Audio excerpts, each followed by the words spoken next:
And recording and online. Hot dog is actually loading. I seem to be loading. Ha ha. Well, good evening, all you lovely fluffs. Caddie here with you today, feeling rather Caddie. Yeah. It is Monday night. It is time for a relaxed stream. Chat with the Caddie. And that's what you got. But welcome in whoever all has shown up so far. It's good to see you. For anyone that's never been here before, I babble on chat, on stream here with you about stuff that's on my head and or that's happened this week. And talk to you, listen to what you have to say and respond and all that fun jazz. That's what Mondays are about. Mondays are about fun and interaction. So we'll start off with what all went on this last week. Pretty relaxing Tuesday and Wednesday after having been here. Dragonite noises. Hello, little Dragonite Wild. Welcome in there, dragon flying type. And my apologies if you hear any crunchy noises. I stuck a cough drop in just to make sure I'm it just felt like there was an edge of scratching. I want to make sure I didn't have scratching. Peeks in. Hello, Valerie. I see you peeking. You little peeky sharky moth. I'm not sure if I picked a world that is your color as well. Let me double check. Worlds. This one, it is. I do apologize. This one is blue only. I am so sorry, little Shork. Wow.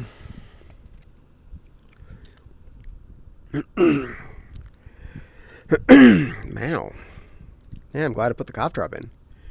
Sorry, I don't pick them on purpose that way. I look for something that's really the mood of me for the day, and this place really felt like my mood.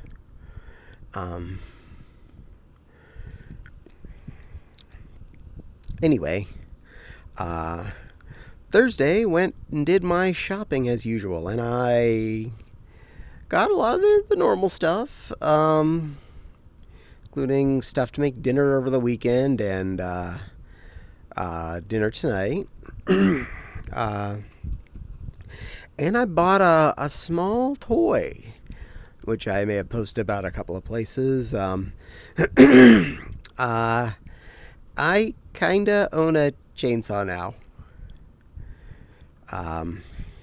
It's a little one. Nice little one-handed monster. Runs off a 20-volt battery. But it is a little powerhouse. My annoyance was when I bought it Thursday night, I just assumed I had everything I needed in the box. Because it's a battery-operated chainsaw and it came with a battery and a charger. I thought, you are good to go. I can just pull that out, charge the battery, and I can chop down some annoying tree products. I open the box, I find the charger and battery, plug those in. I find the chainsaw with a cover rod that was really hard to get off, strangely. And a little squeeze bottle. And I'm like, why is there a little squeeze bottle? I got out the instructions like, oh, before you use it, and after about every 5 things you cut, you need to squeeze the oil onto your blade edge on the inside of the track. I'm like, what? Just a few drops of small blade oil. Not provided. You didn't say that on the box. Had you said that on the box, while I was at the Walmart, I would have picked up lubricating oily stuff to fill up the little squeezy jug. You did not say that. Now I have a blade, a charging battery, and I cannot press the button because I will risk ruining it. Grumble. Ding dong. What one ding dong? It is Desmond, welcome in. Thank you for the follow. I hope you enjoy your stay.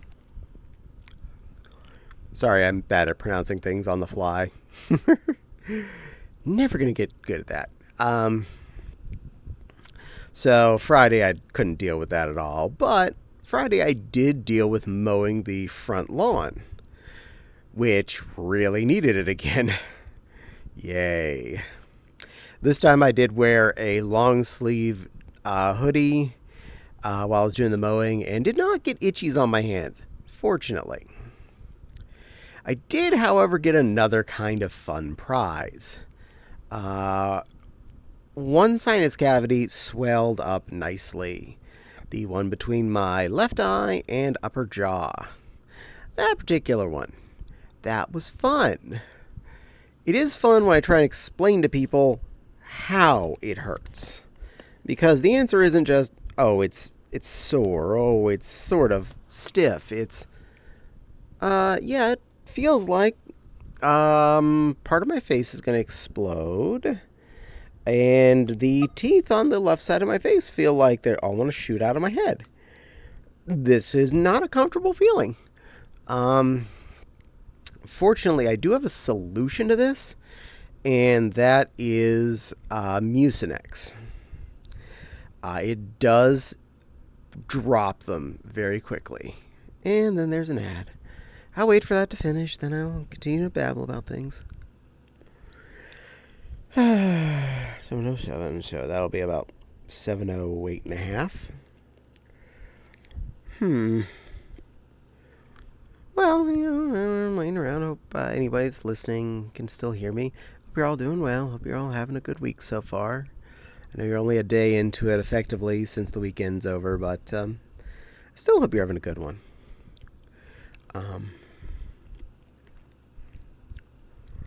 I'm going to go with so far, so good. Hard to not be exciting while I'm waiting for the ads to end. I know that feeling. It's really annoying, but for me, it's eyeball trying to escape my skull. Yeah, I have that one sometimes, too. That is yuck, Jack. Yeah. Ow. Come on, ads. Finish up. You're a minute and a half. Get dead.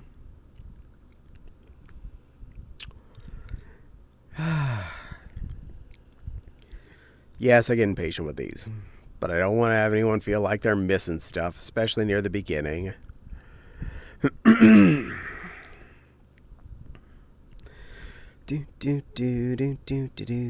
Almost done with the math. There we are. It's done. Anyway, I didn't end up recording a fursuit video on Friday because I wanted to get the mowing done right after work. And I sat down after I finished mowing the lawn, ate my dinner at my desk, and it was that slow burn of getting a little bit of pressure. What's your thoughts on VR chat crashers? If you answer, I will follow. I think VR chat crashers are meanie big beanies, and or if you're talking about the actual programming software stuff they're using, also meanie big beanies. Not a fan. Very much not a fan. I am not going to public instances. Never was before, but definitely not now. So, no. Ew. Yuck. Yicky.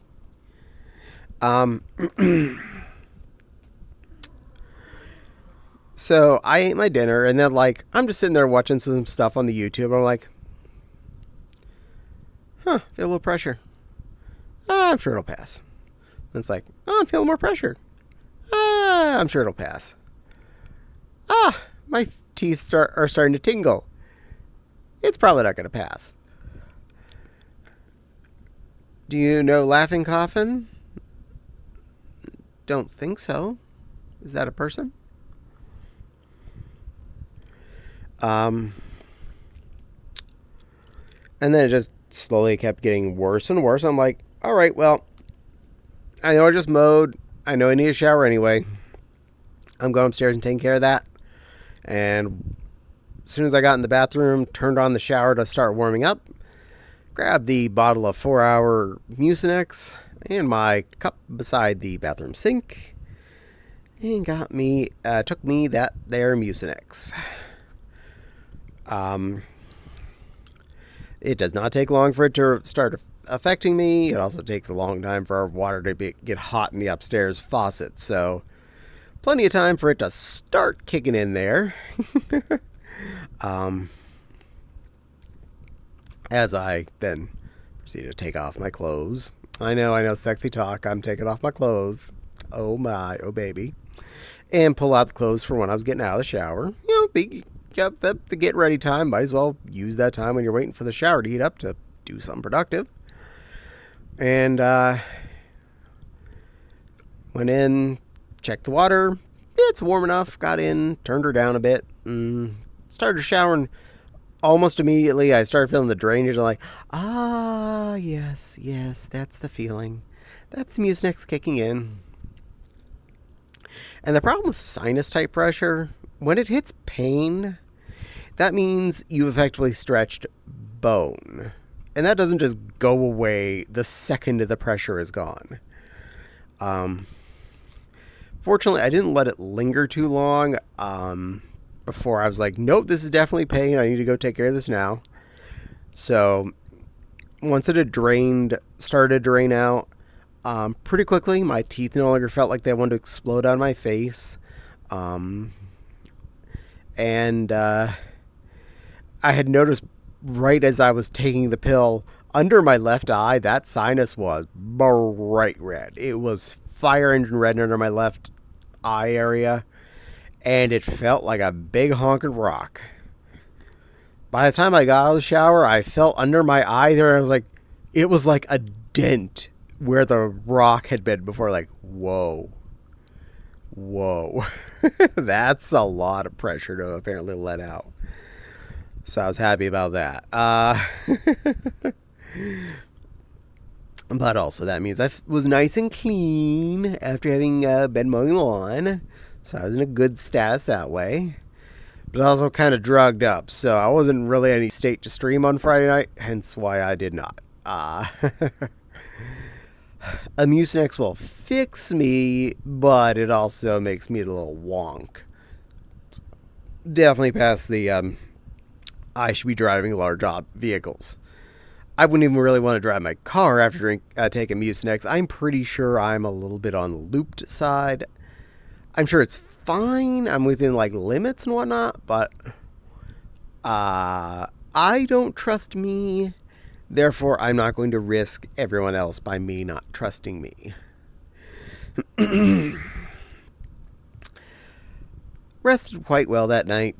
Woke up nice and happy on Saturday morning. No pressure at all. Happy Caddie. Also, because I wore long sleeves and or whatever I chopped the last time did not get a chance to grow back, and I did not get itchies all over my arms. Hot diggity. Also, I was out there doing the mowing out front. I did get out the weed whacker and got into the as much of the front garden areas as I could with it, and took down the salad, aka all of the weeds that were growing in the garden-y area amongst the bushes and whatnot. We still want to, dig up that layer of topsoil again, re-weed paper it, and put down fresh wood chips, but, well, I haven't gotten around to it, so I haven't gotten around to it. That's been several years now. I'm just putting that down there as I'm not getting around to it anytime soon either. But did get a good chance to mow down a lot of that lettuce down to really short. So that's a thing. Happy on that. The front yard in general looks really good. In fact, I got all the front stuff done, and I was going down the right side of the house, the short side towards the fence, till the battery died on the weed whacker, and I'm like, okay, that's the one good battery, and we have the two shite batteries that were in the garage at the time on chargers. So I was like, all right, I got to stop there on that, because I still got to blow dry the sidewalk with the leaf blower and get all the grass off of that.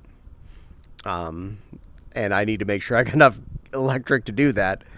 So hung up the weed whacker with a foot left of the back of that section left to do, but whatevs.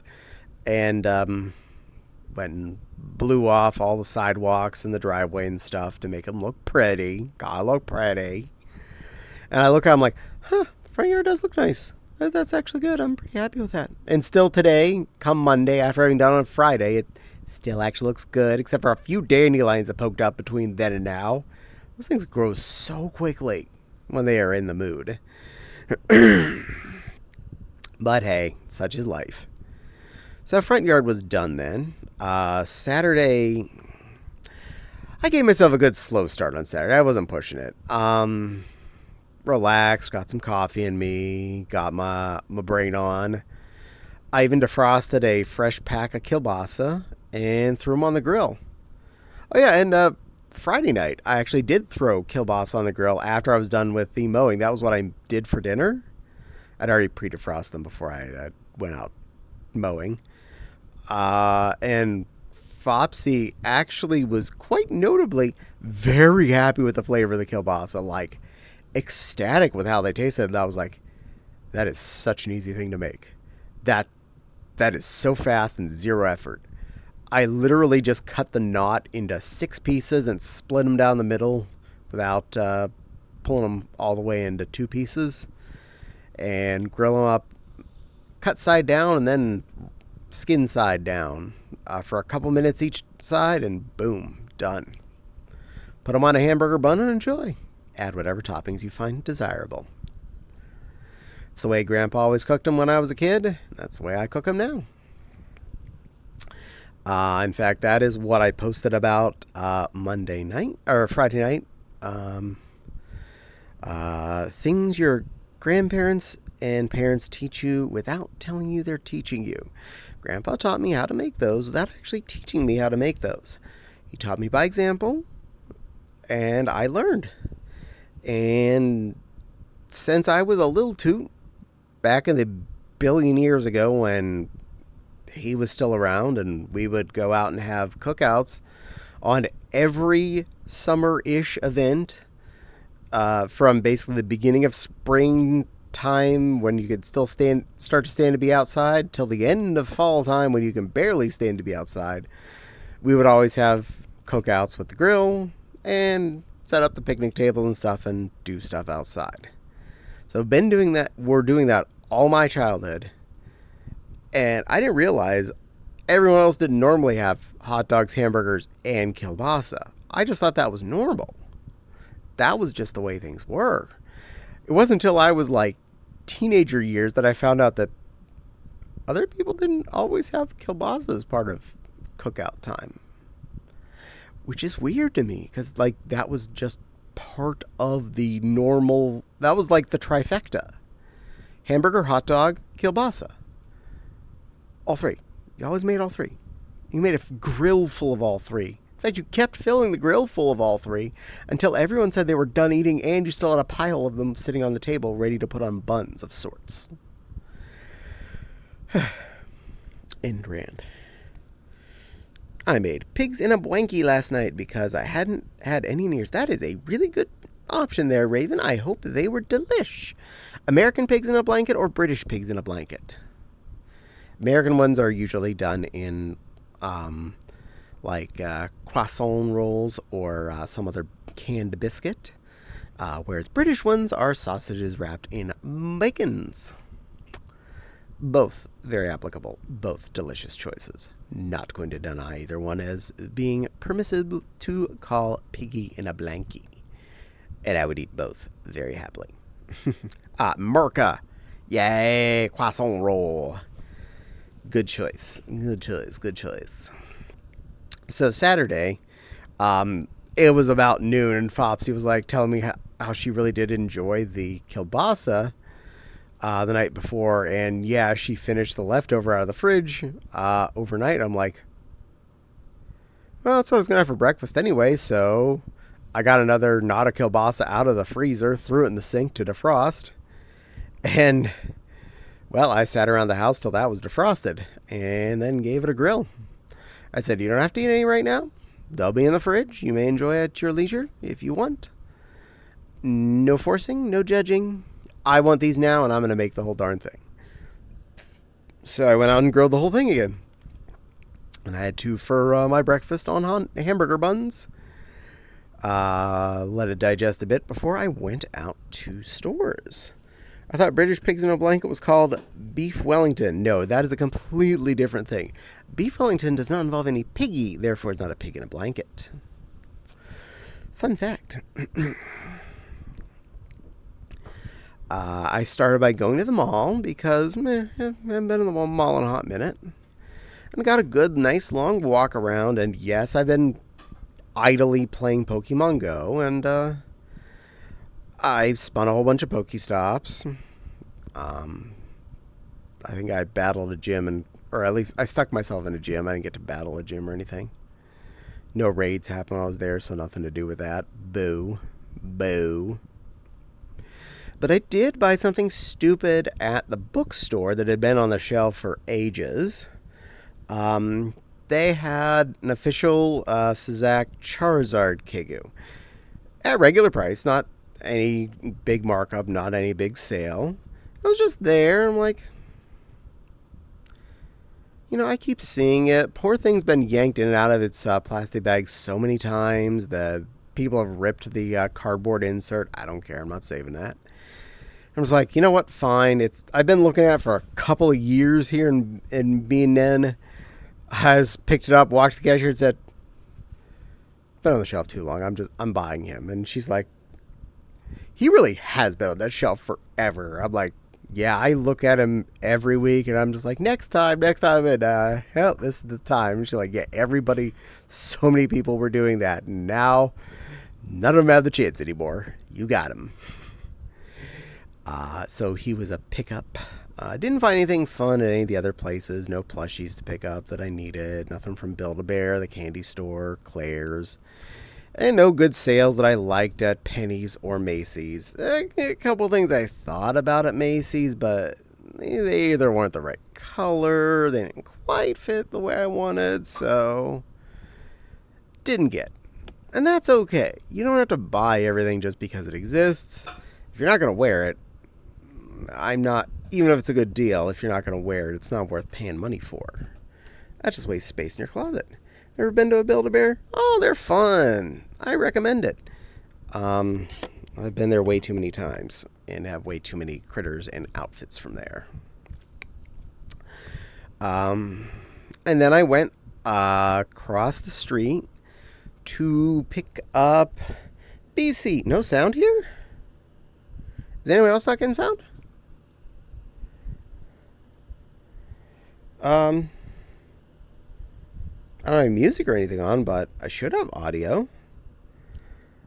Let me double check. I might get a little echo here if I want to turn myself on. I don't have any music or anything on, but... Yep, I heard me. I unmuted and I heard myself say that. Sound works for me. Yeah, maybe your browser there, BC. I do apologize, but thank you for joining us. I need to get clothes from my closet that don't fit anymore, obviously. Keeping anything that with identifying info, obviously. I'm getting sound. Yay. Okay, so sound is working for everybody. BC may recommend recycling your browser, checking the little volume meter on the bottom. I'm not sure. Checking your sound output. I know I've accidentally left myself set to headphones that are not plugged in more than a few times. Grumble to self. But then I went across the street to the Joann's to pick up Mom's Christmas gift finally, because I'm finally going to get to go there. If you're on mobile, reopen the app. Yeah, that might help. Mom really likes knitting and stuff and crocheting, so I went there where they have all of this yarn that's now on super duper crazy clearance, and I bought her like a whole bunch of skeins of yarn because I love my mom. And while I was there, I went over to the fur fabric section because everything is now 70. Looking around in settings, good luck. I got all of the long pile pink fur they had on hand because they had 3 pre-measured bolts that were sitting there that were chunks, and I'm like, those are mine now. Cart. And a bolt of another pink fur that I really liked was pre-measured. Boing. And a 6 yardish chunk of a really nice dark pink satin. So num num num, more fabric for me, and a couple of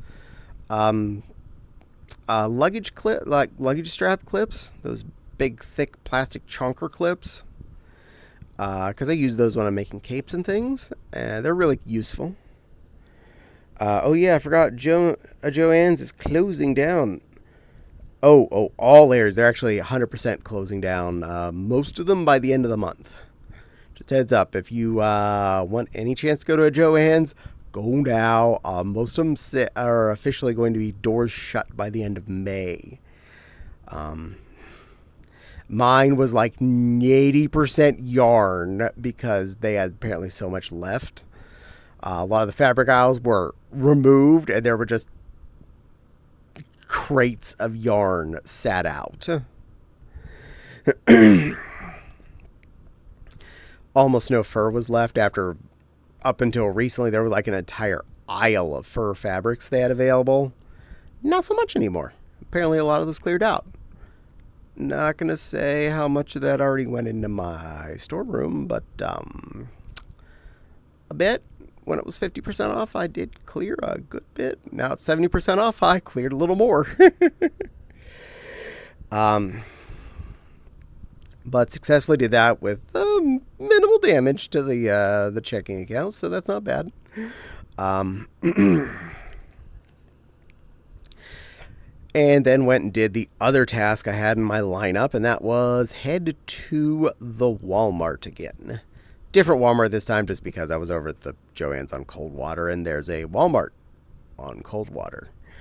So I went over there, and why not get fabric from a store that's closing, especially if it's on a steep discount? Heck yeah.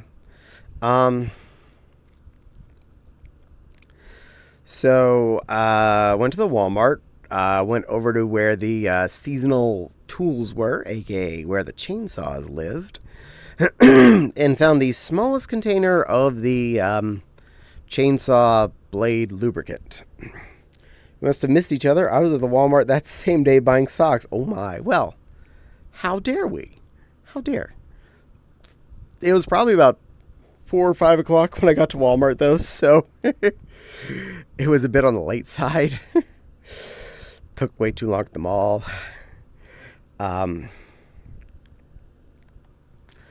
But got my, it was about a quart bottle of chainsaw lube.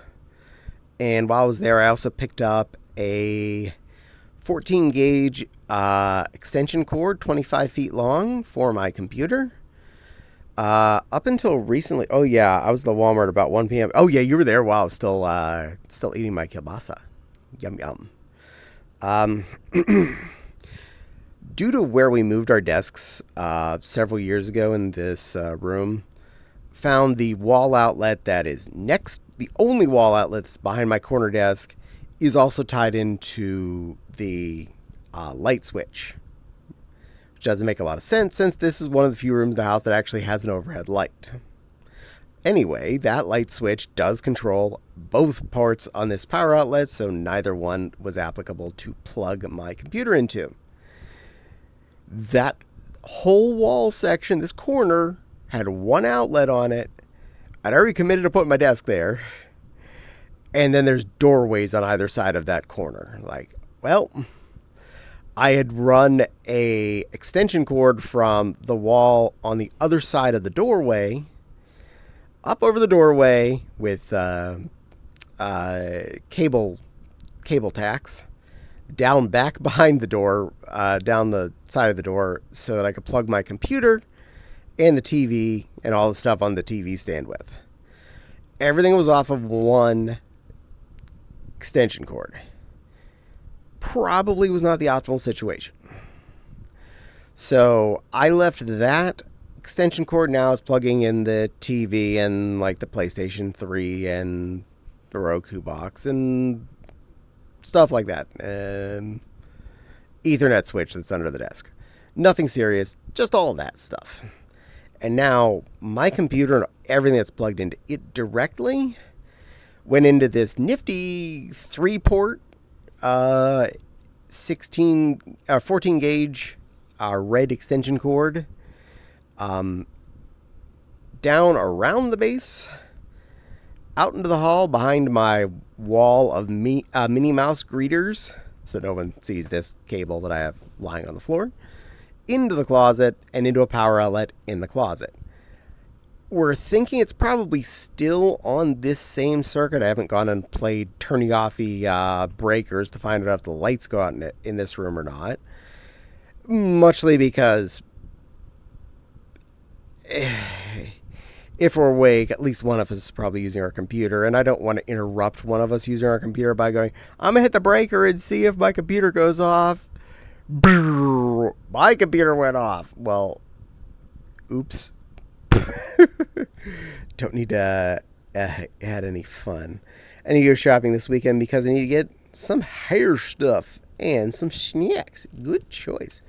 Curly. Oh, I have wavy hair, so yes, I completely agree. I brush out my waves every morning and put it into a hair tie and a ponytail. You should see me after I do something that makes me sweat really good, because I end up with curly, like shiny, moist-looking curls all over my head. I'm like, where did you come from? I'm like, oh yeah, Dad. Dad has curly hair, but he keeps it cut real short. So I succeeded at my quest. After some trials and tribulations with my computer, found out it wasn't the power issue that was causing my shutdowns. Randomly, looks like it was graphics driver updates, because after I updated those, I was fine. And I did this even with an extra test of not only had I tried plugging in that power outlet in the closet, I tried plugging in a power outlet in the living room, which is definitely on a different circuit than the what our computer room is, aka the dining room, if you ask the house's specifications what this room is supposed to be. So I had tried another room completely, still was having random shutdown, but I found, went to NVIDIA driver thingy and went, hey, you have a big ass driver that's way past you. I'm like, why didn't you tell me? I have you on so that you tell me these things. No reason. Just thought you liked the shutdowns. I thought that was fun. I ran those. I also ran some motherboard updates from the motherboard software for RAM and CPU and stuff. And I've only had a couple of shutdowns since then, so that's pretty good, since it was happening way more often. My hair looks like curly fries. Nice. I bet it's pretty. But since I did that update, I've only had like 2 unplanned shutdowns. So that's not bad. And I replugged back into the hall closet because that keeps the cable completely out of the way. If the living room was the needed solution, that was not going to be a big problem. I was just going to have to get a second extension cord so that I can make the full length there and go over doorways. Because I didn't want to have just a red cable dangling in front of the front door. That would be uncouth. I don't mind a red cable being tacked above the front door, but I do not want it just sitting at my feet as I trip in and out of the house and unplug my computer or rip it off my desk. That would be unfun. So back in there, and has been still, again, more or less stable. I think I've had 2 shutdowns since all this happened on Saturday evening, so progress. I'll get that makeup check here. Let me just check you guys out. We'll start with a little powder on your cheeks to start you off. A little evening powder and a little eyeshadow on there. Yeah. Oh, there we go. Yeah. Just a little eyeshadow. Make sure it looks nice and even. Get you some mascara in there. Oh. There you go. Don't move your eyes. We're gonna do a little eyeliner this time. Just hold very still. This, promise it won't hurt. There we go. Okay, there we go. That looks pretty. That really accents your eyes. A little blush on your cheeks here. Just a little blush. That feels nice. That nice soft brush. There you go. A little lipstick. A little lipstick always feels good. Makes you feel pretty, doesn't it? Just get that on there. And give me a little smack your lips together. There we go. Yeah, that Perfect. It evened out nicely. And a little finishing powder here.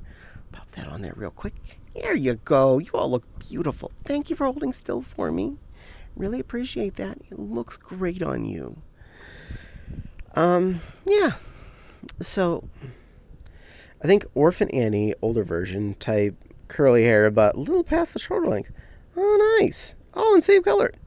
Oh, I bet you do look beautiful. That sounds like a lovely head of locks.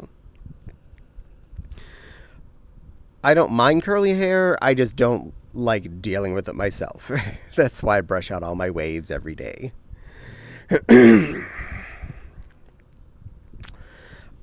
Sunday started off kind of normal. Got up, Saturday night. We did simple dinner because I was tired after being out shopping. I did frozen General Tso's, rice cooker rice, and frozen steamer bag of broccoli with it. Really simple, really easy, and rather tasty dinner, to be honest. The Crazy Cuisine frozen General Tso's or frozen orange chicken are both really, really tasty. I am a big fan of those two. Tiny bit pricier than the super cheapest frozen General Tso, but the pieces are definitely more haphazard and less uniform triangle chicken nuggets. They do taste a little bit more real, a little nicer on the fry, and their sauce is actually a really decent, pretty good equivalent to a takeout Chinese General Tso, any one that I've ever had. It's not an exact one-to-one. You're not getting that deep fried fresh flavor on your General Tso chicken, but it's about as close you're going to be able to get with a rebaked oven deep fried General Tso's chicken. So yeah, pretty darn good, really filling, really satisfying dinner. Even if it's a cheat, because I do know how to make fresh. I was tired after being out for 4 hours in the store, and I did not feel like standing in the kitchen and cutting up several chicken breasts in little chunks and then frying them up in the wok. I have my limits. I have to brush my hair when I shower because I get product buildup on my hair from the conditioner. Yeah, I get that. I never imagined you with curly hair. Probably because your son has straight hair. Yes. Well, yes. I brush it the hell out. If you ever see me in real life, I probably have straight hair. If you see me in real life after I've been fursuiting for 3 hours, you will see sweaty curly hair. Because that's what it'll look like as soon as I take my head off. It just goes ding, sproings. Like, I need to rinse this out, brush it out. Just feckin' curls. Feckin' curls. I'll wait for the ad to end, then I'll continue. There we go, ad ended. But yes, I'll repeat that because ad. Yes, I do naturally have a wavy hair. Not like super curls, not like ringlets or anything, just a nice wave normally. But after I'm really sweaty, like I'm wearing a fursuit head for several hours, take the head off, all of a sudden I have wet, slimy curls all over my head. And I'm like, oh my God, I need to go rinse this off and then brush this the hell out. And I do, and then it looks fine. Then I normal again because I don't want to look like a sweat ball. That's not fun.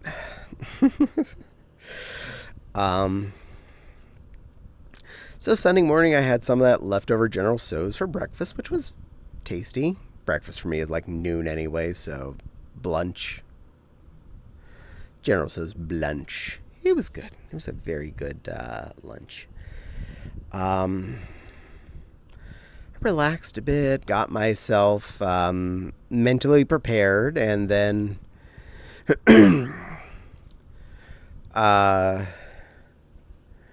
girls can be fun, but you do get random comments from older women on my hair color and curls is very awkward when in public. I can understand that. I really can.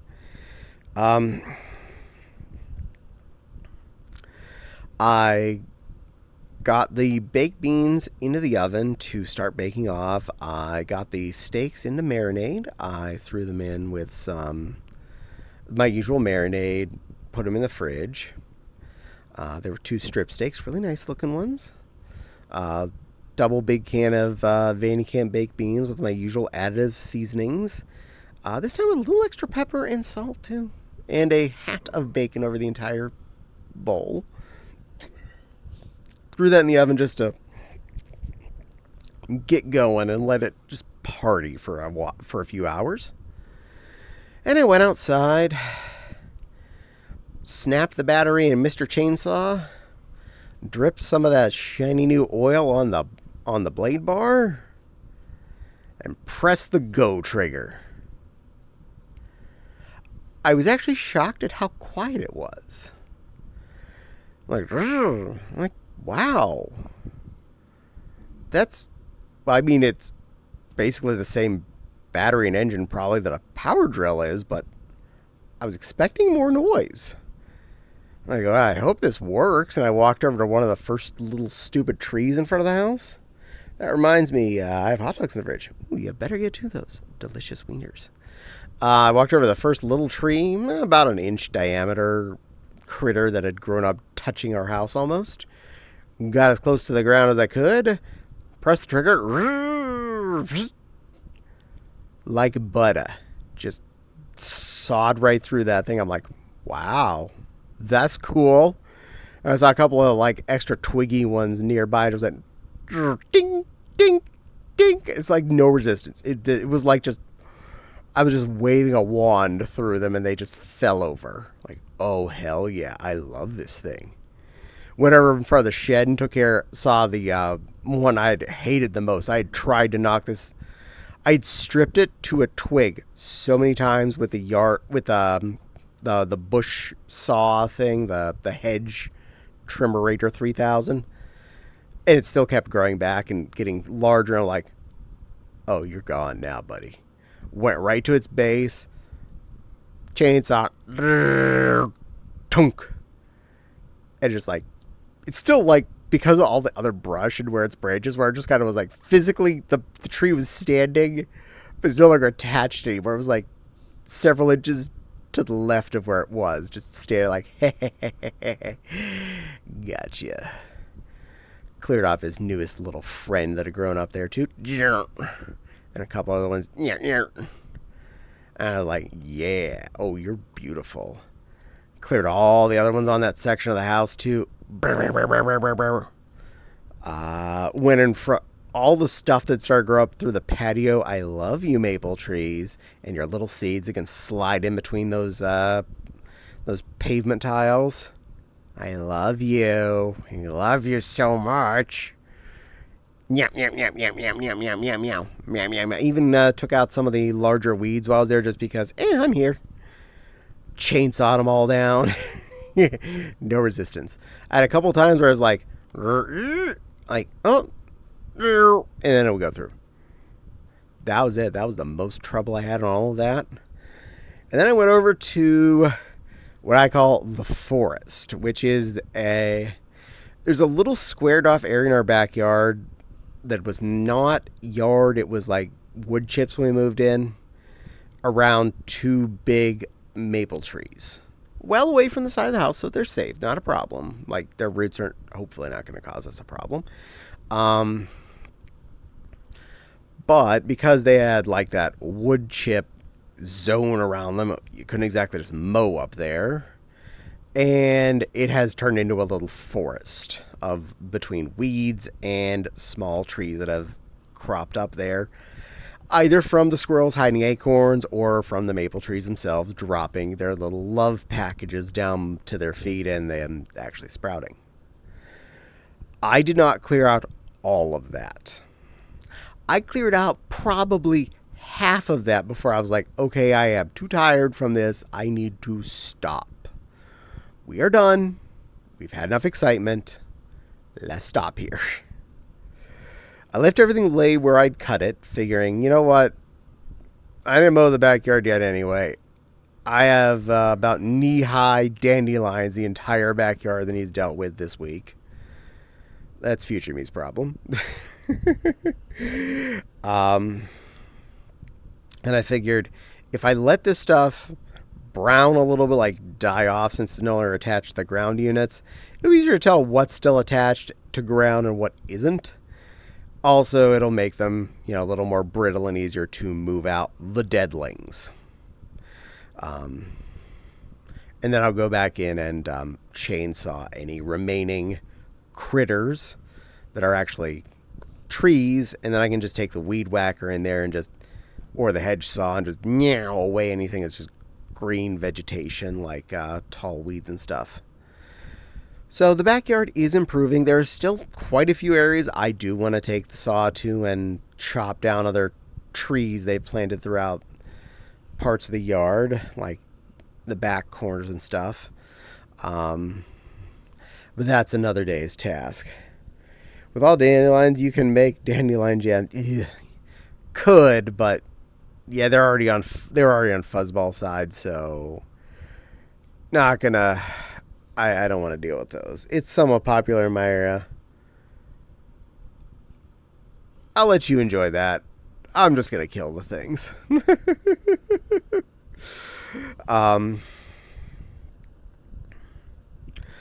But this will also be useful to take out any of the fallen branches we've gotten that are too big to fit in the trash can. I can just nyerp them into smaller chunks. In fact, that is part of the plan with the chainsaw, was to be able to take out that pile of sticks that's been building up in the backyard over the years and just get them in the trash can and get them away from my life. And yes, of course.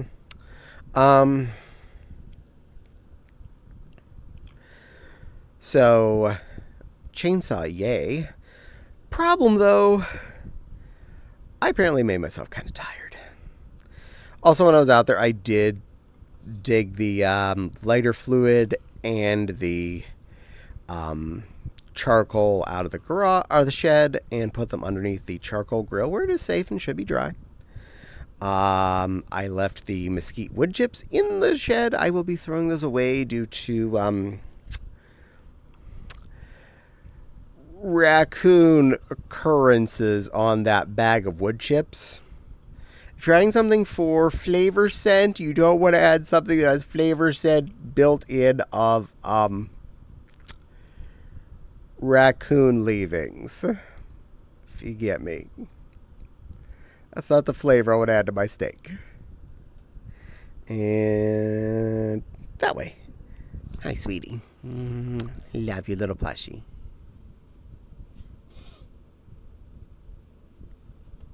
Good girl.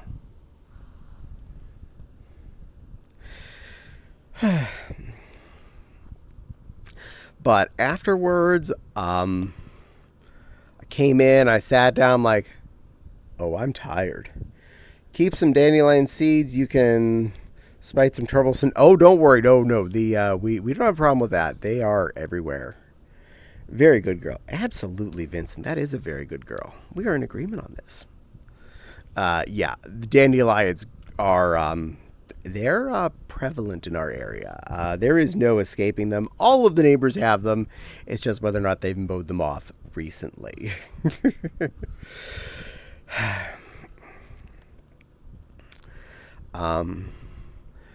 So I came in, I sat down, like, my back hurts. Uh-oh.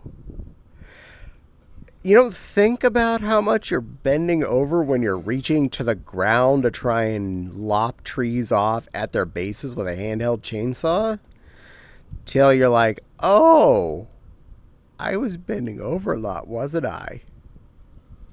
Oh, you stupid. My everything hurts. Yeah, that's kind of yeah. I realized this as I was walking around the house, and I realized, why am I bending over? Why am I bent over? Like, I try to stand up straighter. Oh, that's why. I'm like doing the little shifty shuffle with my feet. I'm like, why am I moving at like 1 mile an hour? And why am I angled? Like, oh, my back hurts. Oh. And I went up and took an ibuprofen right away. Oh, hugs the Canadian turtle. Good work. I can think of a couple reasons. Meow.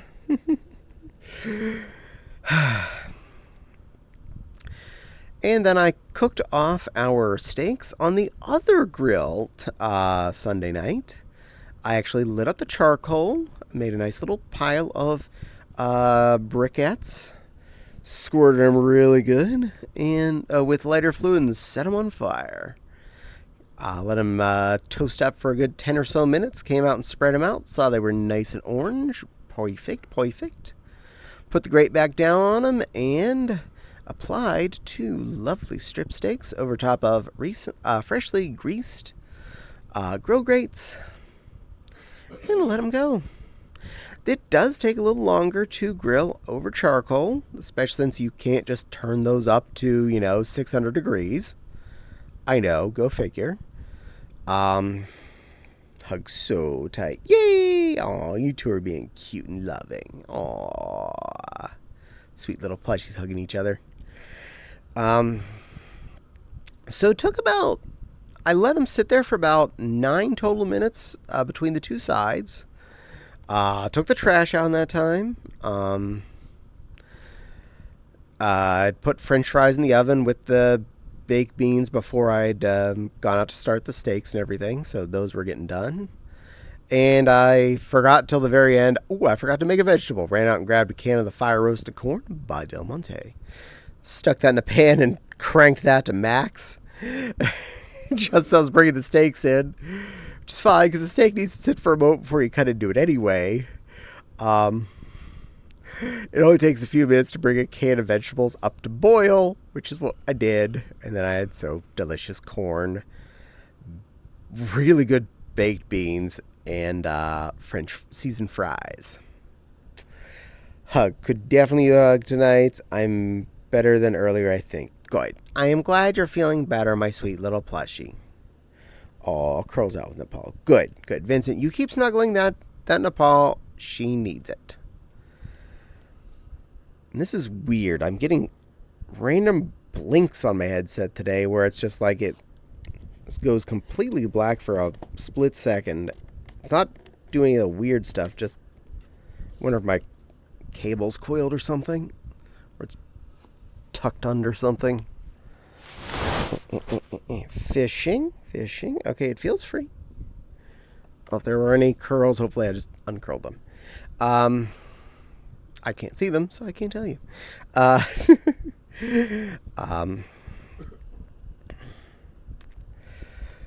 But the steak, I did end up cutting into it after I ate all my other stuff because I'm usually a good child. I eat my veggies first, even my French fries normally, before I cut into my steak. And my steak was nice and super rare for being cooked almost about 4 minutes longer than I would have cooked it over gas at super low heat. It looked nice and done on the outside, and it was super crazy good rare on the inside. And it was fairly good steak. I was very happy with how that turned out. Nummy, good strip steak over charcoal. No complaints from this Caddie. No complaints whatsoever. Charcoal does definitely add a flavor that the gas grill does not. But charcoal also adds consumable, such as the charcoal itself and lighter fluid or starter paper if you're using a chimney starter. I actually thought about getting a new chimney starter and decided against it because they were like $10 and were way bigger than I was going to need at any given time.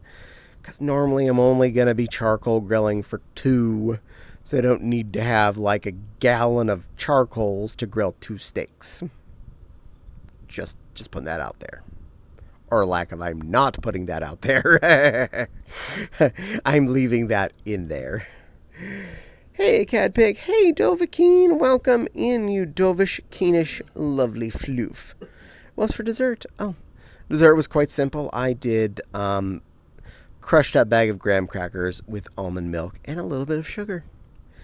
Very good moosh. Very weird, but very tasty. I was a happy Caddie. Hey, Vincent. Hey, Nepal. Hey, Wild. Yeah, I saw that one going. Ha, I win. I pre-read the message. I'm ahead. Watch a little angels be like hours behind on chat. I'm seconds ahead of my chat. Before they even say the thing, I'm reading it. Power of the Lions.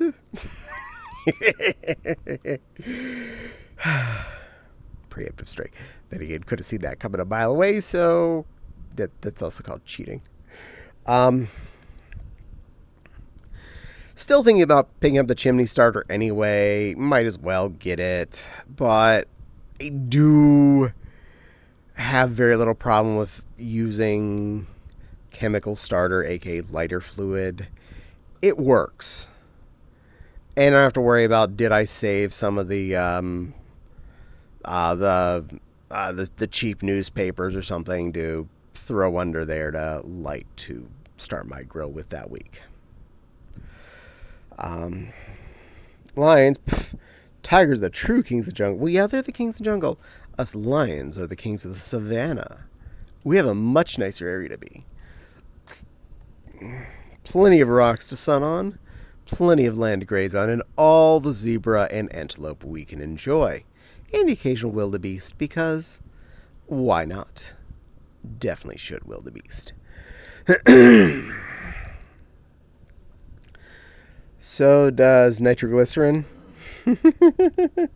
Yeah. Pulls wild into snuggle. Yay! Yeah, you all snuggle. Get all that snuggling in. I want snuggling. Maximum snuggling in my chat. This chat is full of snug and and you're all cute.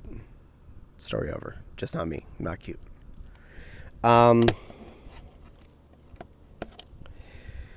So yeah, still thinking about grabbing the chimney starter. It's only like $10. Give or take, and it doesn't take up a lot of space. There's a storage spot underneath the grill now, since there's no longer a, propane tank living under there. So I could stack it under with the bag of charcoal and lighter fluid. I mean, not hurting anything. I do want to pick up another bag of charcoal. I have lots of lighter fluid apparently, but we were actually low on charcoal. I did not realize that. Also, fortunately, the raccoons did not decide that was a toilet. So the charcoal was safe. And in a very thick paper cardboardy bag. So even if they had apparently done anything on it, it didn't soak through. The charcoals were fine. Chat snuggers! Tigers are more successful at catching prey. The males don't rely on the females to hunt for those lazy lions. Well, as a very femme lion myself, I am not just letting the females do their work. I go out and help with the hunting. I am a very helpful lion. I do my part. But I had more than enough to make this grilling worth in that bag. In fact, there's probably enough for like 2 or 3 more grillings. But it wouldn't hurt to go grab another bag of, say, Kingsford when I'm at the store, because there's pallets of it right now this time of the year, and I could just put it in a plastic tote and I'm just loaded for bear with, my froze.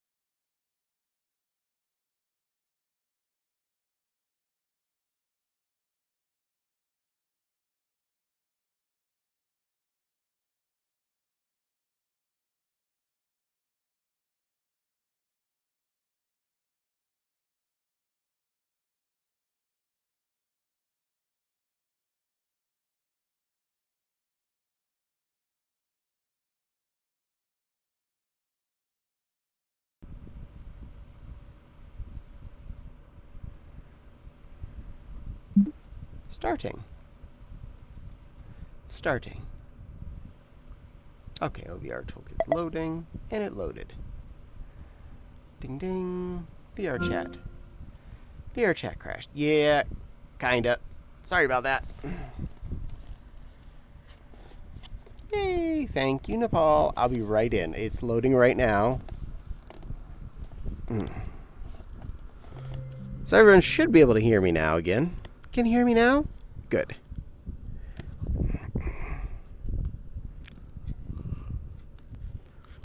Initializing world. Then I get back to babbling. I mean, you don't want to not have me babbling, do you? Probably looking at gray screen or something right now, and that's fine. I'll fix that momentarily. Johning. Johning. John. Oh, controller's off. Controllers are on now. And hands. There we are. Menu. Social. Where's Nepal? There's Nepal. Join. Yes, please. Boom. Get the camera reset up, and we will get back to talking. Joining. Doot. There's my plushie. Check. Looking back out into space. Check. Doing the weird flashy thing occasionally. Still check. That's annoying. I'll check all my cable connections after stream. I don't feel like, heading off and plugging and unplugging every object in this room. Shazbot. There you go. Was able to grab it now. Camera mode. Stream. Flying.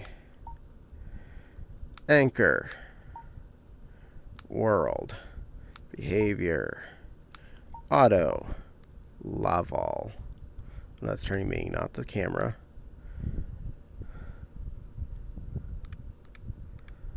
Okay. Camera flying.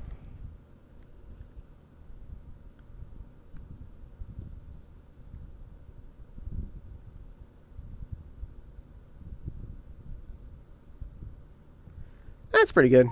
I'm okay with that. Ta-da! There. Stream all fixed. Sorry about the wait. Stream froze. I love grilling but prefer smoking. I can understand that. Isn't happy right now. Yeah, my computer was definitely not happy there for a moment. I am, though, back. Computer's staying good. We're not going to attest that to being bad yet. We're going to roll with that.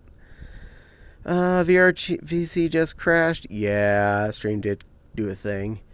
And yep, joined off you. Looney Tunes. Sometimes we can hear you. Yeah, that's good because kind of VR may have crashed, but my headset hadn't completely crashed, so the microphone was still rolling.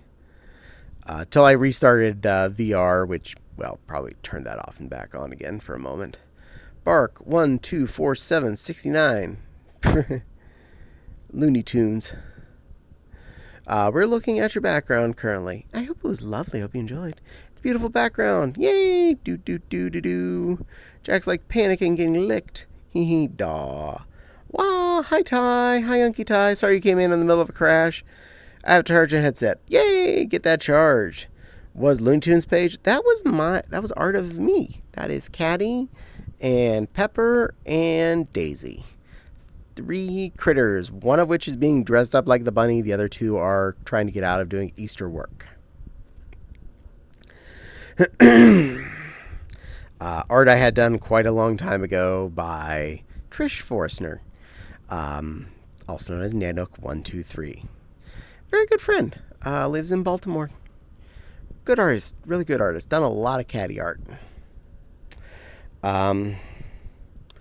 So yeah, grill went fine. Yes, I do have plenty of charcoal left, but I do think I should pick up that, jumbo bag of Kingsford bricks and just start in one of my gajillion Sterilite totes out in the backyard. Should be more than good enough to keep it dry. I mean, all we need to do is basically just keep it in general more or less dry. It's charcoal. It'll be fine. Survives everything. One day I need to get a picture of the bunches. Oh, well, maybe. I wouldn't mind that. You're a good plushie. I wouldn't mind getting a picture with you. Or Nepal for that matter. Or any of my lovely friends. You're all wonderful fluffs. Fun fact. Any one of my friends, you don't even need to ask. If you want to use me in art, just start expecting me to pay for anything. You're allowed to use me at a given time. My references are sitting on the top of my FA page at all times for most of my characters with direct links to pictures. You can copy out or just share them via their links to whatever artist you want to use. I don't mind. You're allowed to use me. pretty much any way you want. No scat, please. Elsewise, yes, basically free. Unless you think I'm going to question whether or not it's good, go for it. You're allowed to play with me. Your auntie fell asleep on a call with me. Her snoring sounds like she's ripping booty. Nice. Nice. Yeah, I can tell she's related to Fopsy then.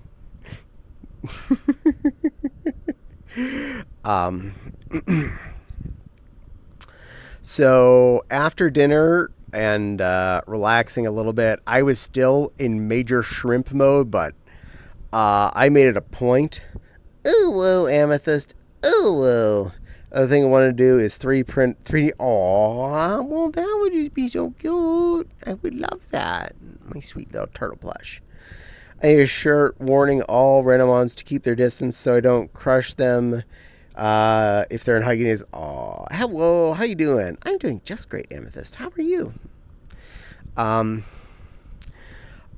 standing, I was still in undesired natural shrimp, as in I was like bending over doing the Herman shuffle there, just like feet, you can move fastest. Nope.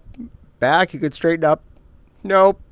This is what you're getting. This is so like, well, I guess I'm not getting my 5,000 steps in today, because I am now an L and I move at 1 mile an hour. Great. Fortunately, though, when I'm sitting at my desk chair, I'm okay because my butt's at the same L shape already. So I'm sitting in my chair at my computer. I can play games with Nepal, and I'm not paid because my back is doing what it wants to do. Be in sit position. Fine. So I sat and played Borderlands with Nepal, and we got a good bit of distance in last night. We got, I think, all the way through the Badass Crater of Badassitude. We did everything but doing all the repeat missions, because that just feels like busy work in my eyes. Not in the mood for that. I exist. Well, I'm glad you exist. And Crystal's peeking in. I'll be boring for the next minute and a half while the ad goes on. Hey, Crystal, sweetheart. Yeah. Vincent saying hey to little sweet Crystal. Silly lilies deserve haze.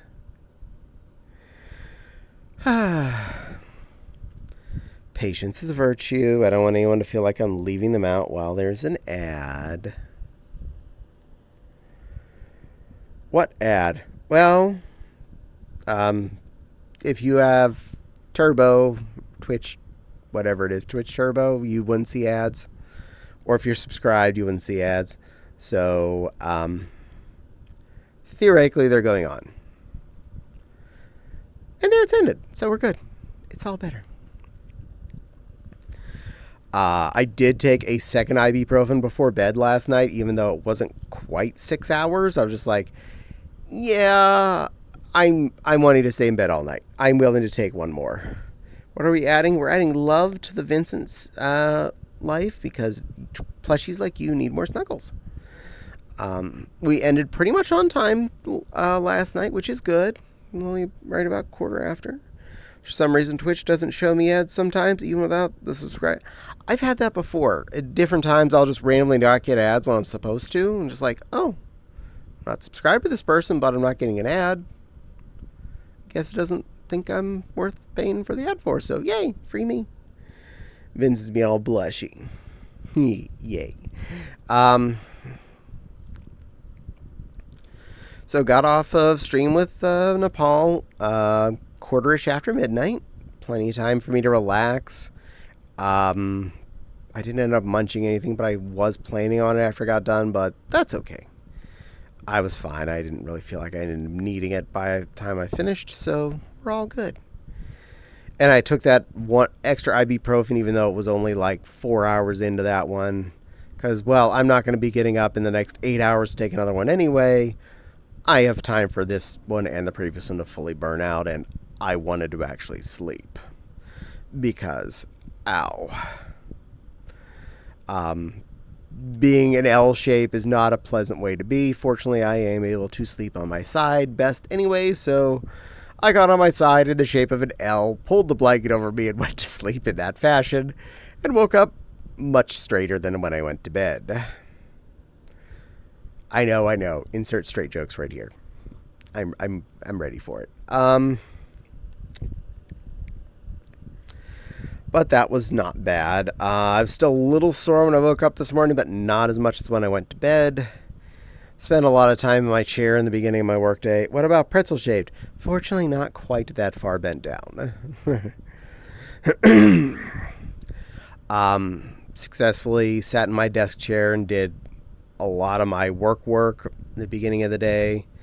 Since I was like, well, I need to be L-shaped anyway, might as well be L-shaped and get something useful done. Did my Monday morning hoopla, got all that straightened out. And then I was like, okay, I need to get a little bit of stretching in. I need to move. I feel cronk being stuck in my chair. So I got up and I started to do some of my usual pacing about while I'm babysitting in the chat room. And fortunately, as I was doing it, it was helping stretch me back out. I was no longer just in pain anymore. I was just kind of crump. And as I was walking back and forth, getting, well, about 5,000 steps in there, I went from just a little better than a shuffle all the way up to a normal walking pace. And my back felt, well, we'll say about 95% back to normal. Not perfect still, but I was pretty darn close at that point. I was like, oh, thank God, I feel kind of normal again. And then I did more work and stuff and got what I needed done throughout the day. Yay me. Productive child. And yeah, work went just fine for the rest of the day. I did cook a good dinner again. Today's dinner was gnocchi and meat sauce. So a little over a 2-pound pack. Wait, normal? Are you feeling okay? More or less. Normal for me, not normal for normal people. I got a little over 2-pound pack of ground meat at Meijer because I really do find the Meijer loose pack ground meat to taste a little better than the stuff from Walmart. It is a little nicer. It's got a bit of a better flavor. I'm just from experience. So yum. Browned that up, added my usual 2 small cans of mushrooms, drained into my mouth because that's where that mushroom juice goes. Big pile of frozen peppers and onions because they're going in sauce anyway. They're going to break down till they're mushy. What's the difference of being frozen or fresh? Not losing anything in that nature. I put a full jar of, my sister left a couple of Great Value spaghetti sauce with us. I poured one of those in like I normally do a Prego. And after adding the seasonings and stuff, it was like, the sauce isn't even lightly tan, let alone orange from that. Fortunately, there was about a half a jar of Prego in the fridge that Fopsy had been using for little things. I opened that up, poured that into it, like, yeah, this is why we buy the brand name. Yeah, this has anything to it. Okay, now I'll hop on the VR. I got avatars to test. I got a new bunny. Woohoo! New Benoy. Benoys are awesome. I hope you enjoy your Benoy there, silly Lily. But after I added the half a jar of Prego in as well, the sauce really took a good body to it, and I was really happy. That had several hours to simmer today, and got double pack of gnocchi, boiled till they floated, and then added into it. Turned out lovely as always. Made a very, very tasty dinner. There are 14 cups of it left over on the counter waiting to go in the fridge. They're still kind of warm whenever I was coming out of stream, so I didn't want to put hot food in the fridge. That's bad dong. But they are bowled up, and I know it's 14 cups because it's 2 7-cup Sterilite containers, or Pyrex containers. Sterilites the plastic tubs. Sterilites the glass tubs. I know my products. Hey chat, question for you. If Caddie could be any flavor, what would he be? Butterscotch. And hide from my mom because she doesn't like meat, and I kind of told her the reasons the weight is her body is trying to find protein other ways, like eating muscle. Unfortunately, yes. You don't eat protein, your body's going to find protein. If you're not eating meat, make sure you are eating other good source of protein, like beans, mushrooms, and other protein-rich fauna. Sleep well. Good night, Amethyst. Gonna head to bed. Oh, I missed that part. I'm gonna head to bed. Well, sleep well, Amethyst. You rest well. And Ari, hello, Bun Bun. How are you, sweet little brother? Welcome in. Always good to see your cutie face. But yes, it is kitty hour. It is, I felt it was a ghostly night today. Doing well. I am doing pretty okay right now. Please don't say Sterilite. I have PTSD from working retail. Oh, trust me, I understand, Jax. I really do. When we were moving the last couple of times, though, my God, I love those 18-gallon totes. You probably stacked 1.5 billion of, and so did I when I'd worked retail as well. But they are so convenient to load up, stack, and move with. They are a godsend. And then you have them after you're done moving. You have a stack of these massive, long life, useful totes. They can reuse for other things. Wonderful and exciting. Was Ty here talking mad trash about me? I'm going to have to beat him up if he was. Zufia Marie? Is that Monica? If so, he was not talking mad trash about you. He just said you had a cute snort. And if you're someone else besides that, wife. Yes. He just said you had a cute snore. That's all. That's all. Just cute snore. Not telling on you or anything. I am saying you didn't do anything bad. You're a good Ty. You're a good snuggle puffle. Both of you are good children. I don't know.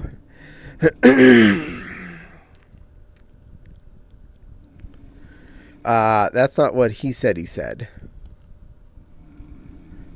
That's all I saw that he said. He said you had a cute snore. So that's how I liked, I don't know, dear. Ripping ass is a compliment. I referred to it as a cute snore. That's how I read into those words.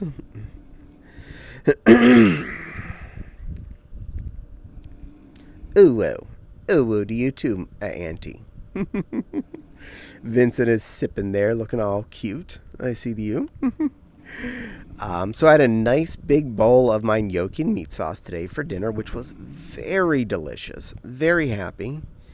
Didn't get around to eating any dessert, so my dessert was 2 squishy antacids to make sure I didn't have tum-tum after that.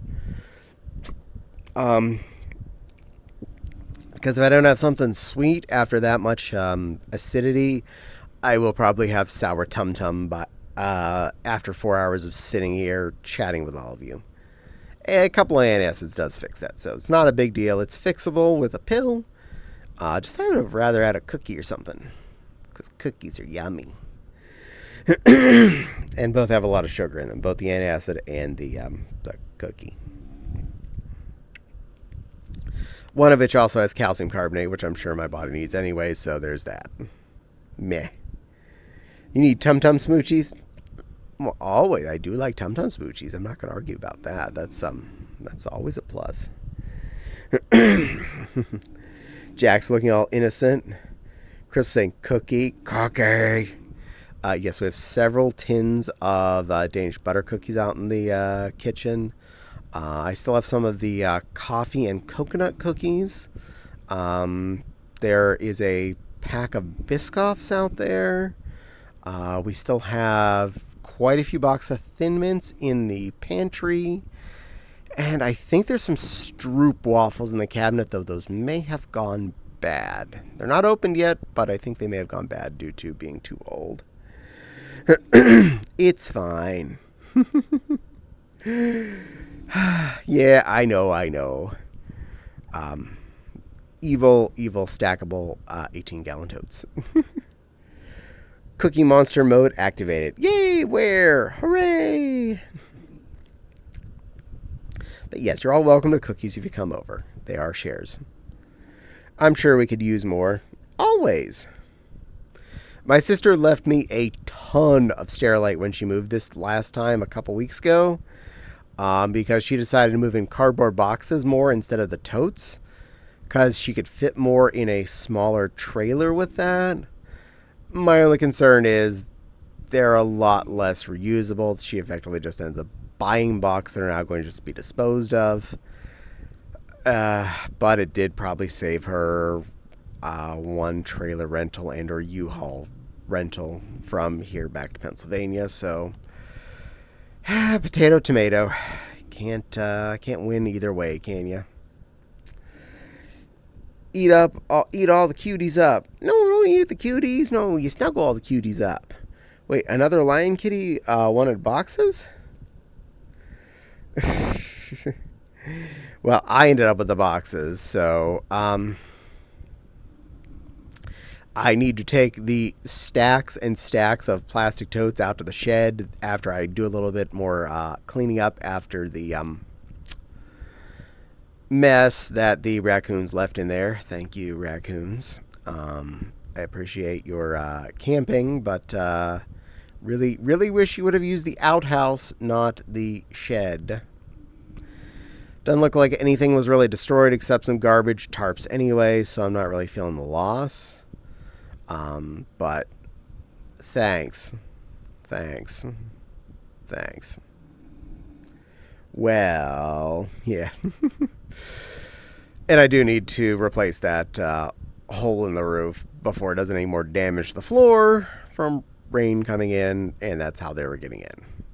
I still have the panel to put up there. I just have not gotten up there and, drilled new holes into it and stuck it on the roof of the shed.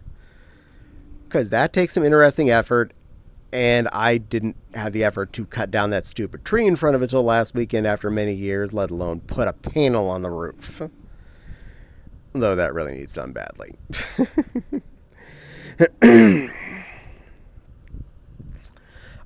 So, yeah. I do have a car full of... I'll hold the ladder. Yay, thank you. We're actually planning on doing ladders on either side. Fopsy on one end and me on the other end. We have a couple of good folding ladders to do this with. I'm in the process of moving. Luckily, fursuit was not damaged. Oh, good. I am glad your fursuit is okay. That is definitely a major plus on the moving, not giddy-hurdy. Last time when we moved from Pennsylvania here to Indiana, I did it in some phases. And several of the fursuits got here well before we did. I packed them safely in the car, dropped them off in Javi's basement, and they lived there until we finished the move process and they got unpacked at home in our new place. Susser and Pixie and I think one other suit lived in box in his basement for a few extra months than everything else. But they lived fine. They were okay. They weren't mad at me. Nepal's ears are again at full attention. Yes, well, she's paying attention. She's a good girl watching out over you. I love my action packers. Oh, action packers are good things. We also have a big pelican tote that weighs about as much as me. Empty. Not kidding. It is a heavy mofo. Glad that thing has wheels. We don't travel with that normally. It just gets transported anymore because too damn bulky. But that's the kind of tote you can drop out of a plane and it will survive. And if you have the foam packed in it correctly, everything inside will survive too. That's a fun little fact. A packer fact.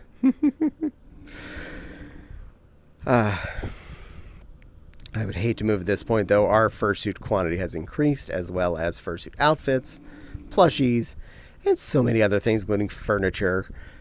We would need a lot more moving supplies to get from here to wherever.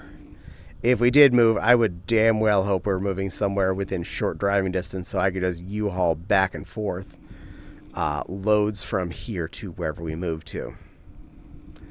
But to be fair, if I do move again, it probably would just be another part of Fort Wayne. I actually do like the area. I'm really comfy here. I'm actually really comfy with where we specifically live. This is a nice neighborhood. Not a bad place to be stuck in. I would like a nicer house, obviously, always. But I like our house and I like our neighborhood, so not planning on getting out of anytime soon. Nepal needs all the love and support right now, Crystal. That is right. Nepal needs extra loves. Votes you move over. Oh, I don't want to try and deal with moving to another country. Oh, dear God. I'd have trouble moving to another state, let alone moving to another country. I don't want to have to even consider that. I mean, she gets that all the time, so yeah, she does. I'm moving to my main house. Nice. Moved to Utah for reasons, LOL. No, I like I like where I am. I like my neighborhood. I like the area I'm in. So at best, I'd consider moving to one of the newer houses they're constructing over in the area just east of me. Because there is a new housing development coming that's been getting installed slowly but surely over there. But I don't really feel like paying $500,000 to $600,000 for a new house that's about the same as my current house. That just does not seem practical without, say, a lottery win or something. Just putting that out there.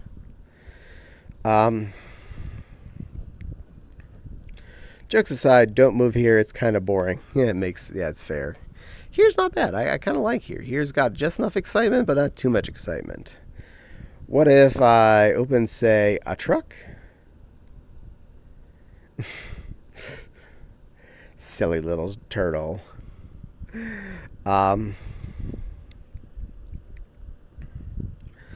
Moving is butts, though. I do not want to do that anytime soon. Moving, I already am finding out I have gained years since I moved here on my body, and it was already hard the last time we moved. I really don't want to concept moving everything, especially now that's more, again anytime soon. It's either surrounded by mountains or melting alive in the desert. Yeah, that sounds about Utah. That's pretty much it. That is all of Utah. I'm happy having temperate temperatures up here in the north. And good distance to two very large furcons at least. Both MFF and Anthracon. And a few other ones I probably could go to if I had the time and money. And energy. Don't move to New Mexico. I'm in rural town. Nice. As long as everyone is safe and happy. So far, so good. So far, we're all safe, and so far, we're all pretty happy. Stop flashing screen. No flashy flash. I might try moving me physically. How about this? Anchor. Local. Alright, we're going to move somewhat. Sorry, Nepal. I don't mean to move without you. You'll figure it out if you're actually AFK. I'm wondering if the ocean is being part of the problem. We'll move to a static environment on the inside here. There we go. That looks good. We'll go with that. Alright. Sorry, Nepal. Come on back over whenever you notice. I mean, some movies were filmed here, like the Salt Flats were used for a few movies and Manti, pronounced Manti, and Footloose. Nice. And yes, I do apologize to Nepal when she's probably AFK and she'll notice I moved. Albuquerque gas furs, none here. I'm sorry. I know a few that are actually in Albuquerque even, so there's that. And now I know that you're there, so I know you're in whatever part of the state you're in.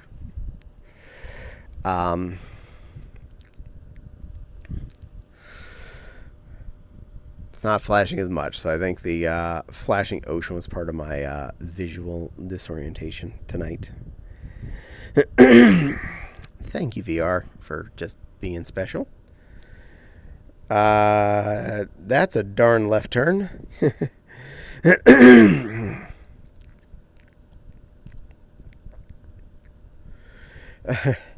And it's super hard to find because Bugs Bunny gets lost trying to get there. It really does. Bugs Bunny's always making that left turn at Albuquerque. Or missing it. Same thinking. Yeah, exactly. Yeah. Also, my right foot is randomly cramping right now. That is just darn special. Thank you, right foot, for being a pain in the leg. I'm doing a stretch. I'm doing a heckin' stretch for real. You don't have to redeem anything.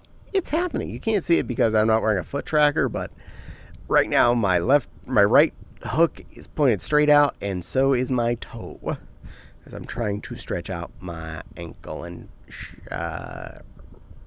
all of right foot. Random pain. I mean, I could take another ibuprofen, but I don't think that would actually fix this in general. I probably should anyway before bed.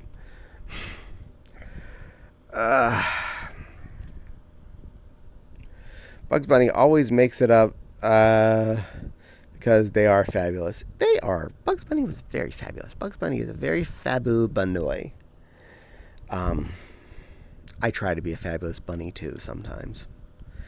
In fact, you know what? I think it is time for a fabulous bunny. I'm in a bunnyish mood at the moment. I'm feeling bun.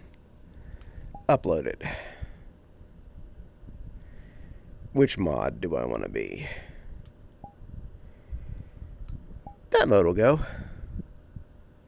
Stand by for loading phase. Sorry, Nepal. I didn't mean to move on you. I was getting a lot of flash. I was seeing if moving over here would make a difference while I'm not staring at the ocean anymore.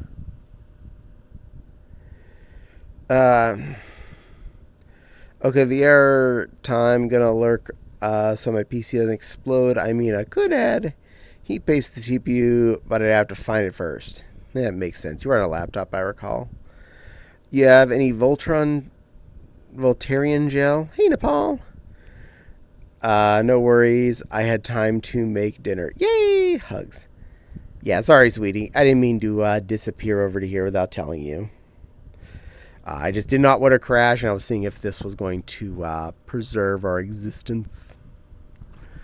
So now, Goth Bunny time, because Goth Bunny time. Hugs, yay. I'm pretty sure the CPU on my laptop is super tiny. They usually are. I mean, physically, laptop CPUs tend to be minimal extra silicon around them and more just the tight die set up for whatever heatsink product they're going to jam in there as best they can. Nah, you're good. No worries. Yay, I'm glad.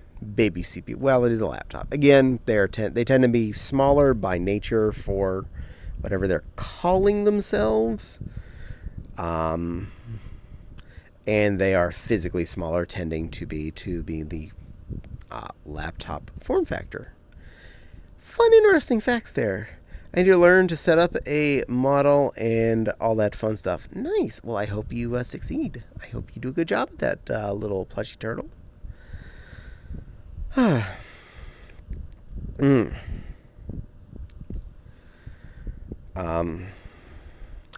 need to learn how to actually do some relaxed time on a weekend. Last 3 weekends now, anytime I had free, I have been busy. And then I'm tired and sore on Monday. So I need to actually take a break one of these weeks and not go out and be stupid. Good news, don't tell anyone. Not this coming weekend, but the weekend after is Memorial Day weekend. And I have off Friday to Tuesday.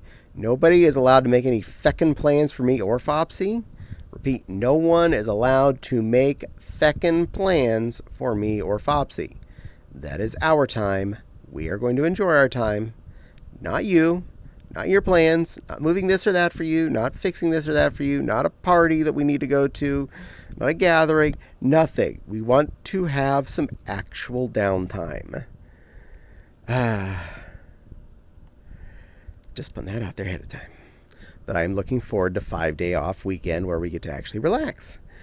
I'm trying to find a decent pre-built, but they all use NVIDIA. I'm trying to avoid that because of their issues they're having. Makes sense. What is relaxing? Oh, makes plan? No plan. Bad Vincent. No plan. No planning. No plans. My plan is to watch movies that are sitting on my backup list. Probably play some video games.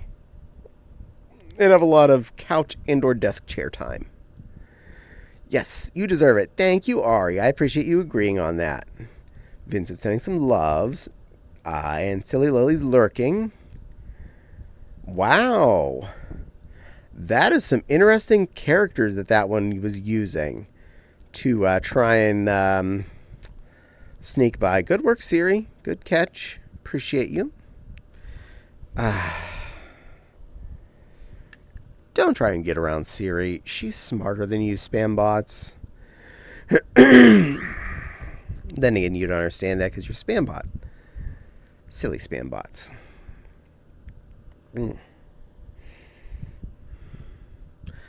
What if I help and give massages? Well, I'm never going to say no to one of those, but yeah.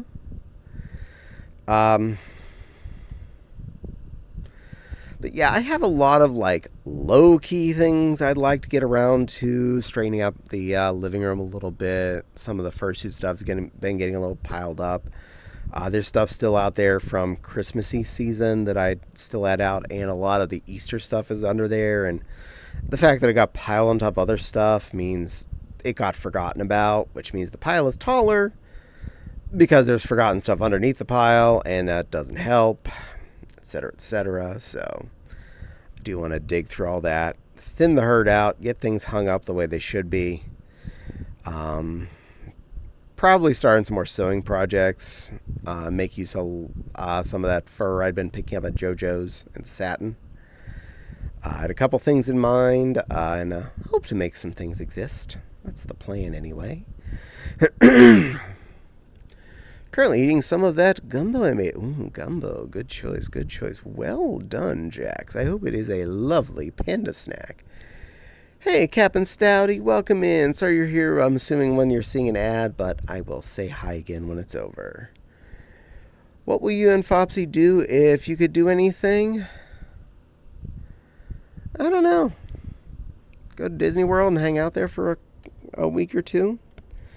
Go visit friends around the world that we'd love to see, like a certain plushy turtle. Go to events and stuff without any stress of needing to hurry and rush back. Take time for us and things we need done, not just take time for the 40 hours a week that work requires out of us to pay for existence. No ads, so you're fine. Yay, I'm glad. Ooh, fur and satin combos sewn by you. Very nice. I'm curious what you'd make. I am too. Actually thinking about another jacket with this really soft, multi-shaded pink fur, trimmed with the long pile light pink fur. Same stuff that's trimmed my normal hoodie, but instead of the base body being fleece, it'd be this short pile super soft fur. So should be a nice jacket. That's one of the plans. Nice little hoodie jacket. And Jags, in case you missed it, yay for the gumbo. I hope it's delicious. Ooh, that'd be super amazing. I'm hoping so. I just need to, take the time to do it. My last micro project, I cut stuff for. Well, I was using some scrap to do some cuffs with, and they're pinned. The main distances on both of them are pinned. They're sitting by my work desk. I've done one of the 4 main seams, so yeah, I just haven't been as a sewing mode right now, but that's okay. I make comments on FA to get notifications. I have issues with PayPal. Sad. Aww. I'm sorry your PayPal is giving you problems there, BC. Good evening, Thunder Puppy. Evening, Cutie Benoit and Plushie. Yes, good evening, little sweet puppy. Little clique high. You do have Caddie in Benoit form and a sweet Nepal plushie with you today. But the way my computer's acting, it's just going to be the two of us. I'm not letting other people in right now.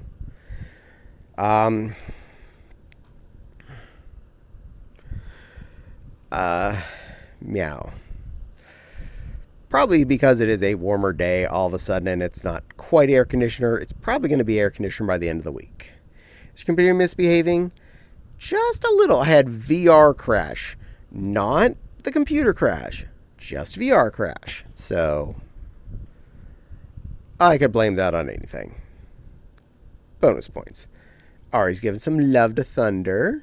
Hi, Ari. Cuffs or cuffs? Elastic-based cuffs that would go on my ankles. Nothing that's locking. But fantasy is fantasy, so it's easier to have personal, unassisted fantasy that you can easily get on and off.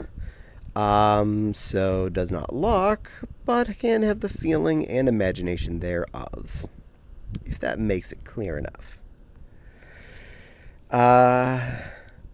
Thunder hugs. Hi, Shadow. Pets and snuggles. Thunder so much. Oh, Vincent and Thunder be hugging too. Oh, you're all cuddly and cute. I appreciate this. So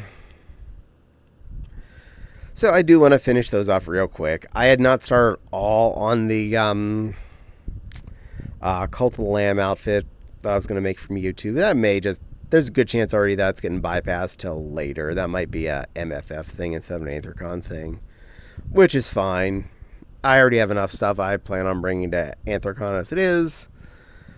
I don't necessarily need one more outfit. I am pretty okay. I have enough choices.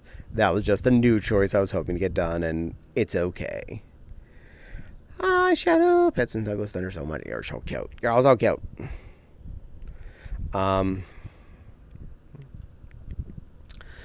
But progress in general. I'm definitely hoping for at least some dry days this week. One of the days I will probably, after I record my fursuit video, go out and mow the backyard, or at least attempt to.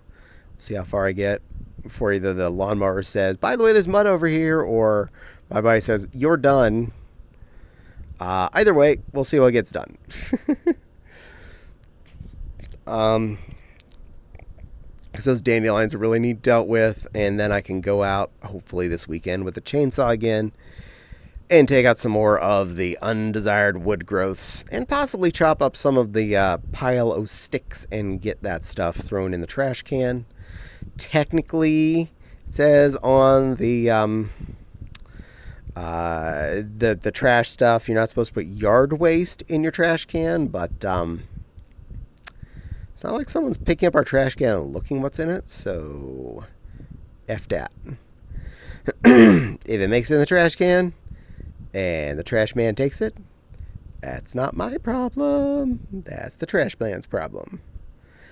And if I break them up pretty good with the chainsaw, again, that's not a big problem at all. That's a small problem.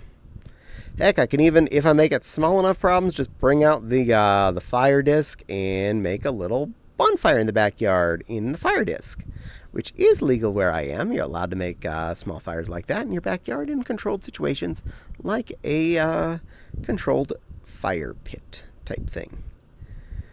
I came with a house, so the previous owner obviously used one. Thunder be giving all happies. I have to get my riding mower out of the ditch. I fell. Oh my, I am so sorry. We've considered getting a riding mower, but we have a privacy fence for the backyard, and I'd have to get one that is small enough to fit through the people door into the backyard. Otherwise, it wouldn't do us much good. So we have a self-propelled push mower, so at least it does much of the work for me, but it uses less gas. Also cost significantly less to buy. And I've had that thing for 8 years so far, so I'd say I got my money's worth out of it already. Yay! I don't mind the mowing so much. I just need to have days free whenever it is not previously rained within the last 72 hours so that I can mow the grass. Around here, the ground gets way too moist when it's raining. It's pretty sponge. So if it rains even a modest amount and it's not super hot out, you cannot mow for a couple of days easy. There's ground puddle everywhere. And effectively then you're just like trying to push the mower through mud. Last year, the one time I did attempt to mow the backyard and I got much of it done, there's a whole section where I made it into, and I stopped when I realized I was pushing the mower really hard, and I looked down, I'm like, my shoes are completely in mud. My shoe was completely submerged in the mud. I'm like, we're gonna back out of this before the mower drowns and I can't get it out. Also, before I get stuck in the dirt. And then I mowed everywhere else that I could still mow because it was dry enough. And then just left the rest to go like, fuck it. I did what I could. I tried. I #tried. I probably could have come out with a weed whacker and did everything else over time, but let's just say that day I was already pretty effed over by the mowing process that I did succeed at. I was too tired to, care that there was anything that wasn't mowed. I was thinking of making an Anthro Bunny or a Hopkins comic book where the main story involves them being tied up by the ears. I have ideas. Oh my. Well, as long as you're having fun, hey, as long as it's all good fun, you're allowed to do whatever you want in art form. I wouldn't complain.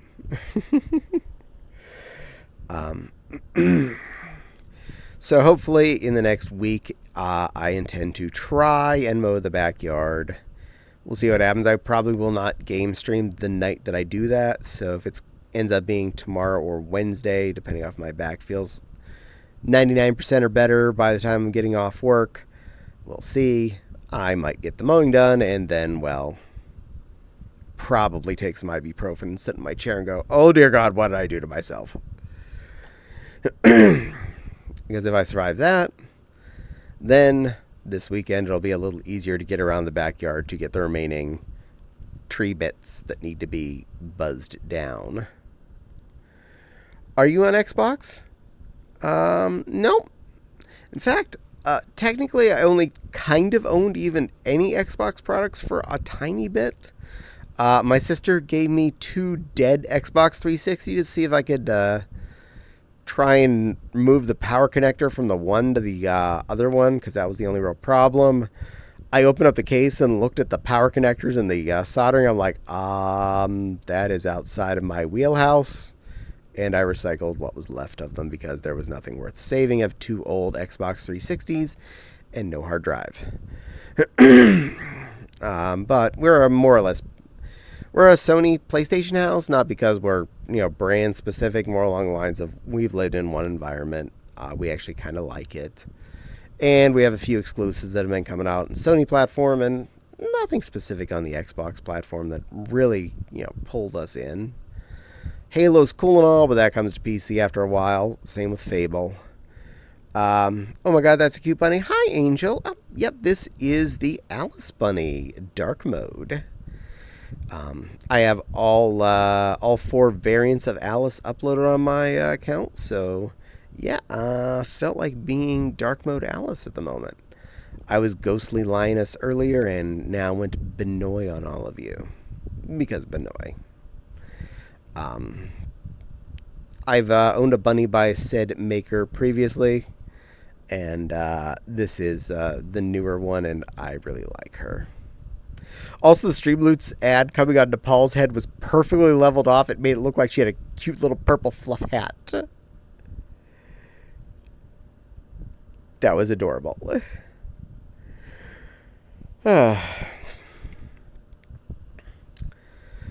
Meow. So obviously I made a ton of gnocchi, so I have a lot of leftovers to eat this week. That's a good thing. Time to play pin the ear on the Benoit. No, the bunny already has ears, and they even have a lot of piercings in them, so they're already pinned quite well.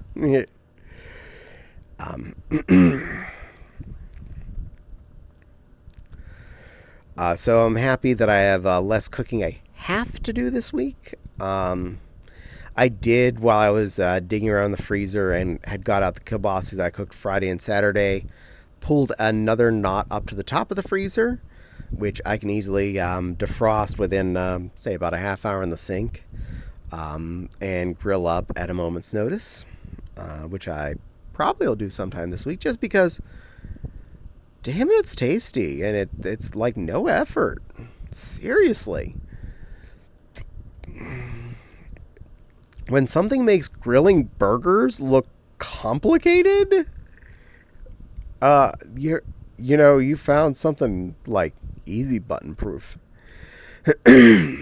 Hot dogs as well are also amazing on the grill. Even just, I do find they taste a little better on the charcoal, but I'm not necessarily unlazy enough to go light charcoal just for a handful of hot dogs. I've been giving Fopsy hugs. I miss giving you guys hugs. Oh, Angel. I love giving you hugs, too. I apologize I don't show up to the Sunday or Wednesday meets that often. Sunday nights I've been playing Borderlands with this plushie here. And Wednesday I'm usually just too darn tired from work. And it's too late for me to try and get in before I have to go to bed for the next day of work. I apologize. Really, the event starting at 11-ish my time is practically a no button. It's okay, you're busy. Yeah, I know. But I have to get up for work at 8 a.m. So me getting into VR at 11 p.m. and needing to be able to relax thereafter before I can get into bed. Like, I need to be in bed an hour and a half after 11. So that means getting into VR, having fun, getting out of VR, cooling down a little bit, and getting to bed in an hour and a half. It almost is like spending more time getting in and out of VR than it is spending in VR is the problem. So, yes, I 100% wish those meets started up earlier. I would even consider, say, moving the Sunday meet with Nepal to a different night if it was compatible with everyone to do so. But, yeah. Chaos. But I've been really enjoying playing games with Nepal one night a week, and doing it Sunday has been working out well for both of us, so that's good. She has other nights she's playing games with other people, and that night's the night we play together. No, yeah, self-care is always better. I'll get my hug at AC. You better get your hug at AC. I will give you hugs at AC. I'll give this one a lot of hugs at AC. This one's not getting away from hugs at all. In fact, she's going to get put in pretty dresses. Whether she likes it or not this time, she's coming in the hotel room, taking off her shirt, and she's going to put on a cute dress.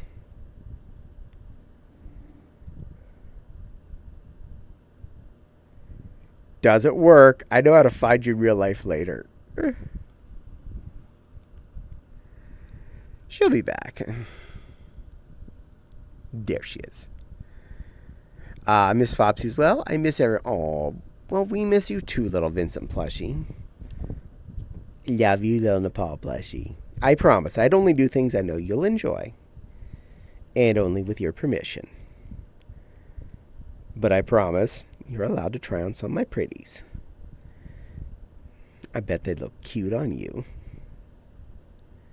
Good girl. Yep, that's my good girl plushie. And gone. LOL. Aww. No, gone. Yeah, she's back. Hooray, Nepal. You be a good girl and play dress up for us. Yeah, Nepal will be a good girl and play dress up. I promise no photos, no phototito.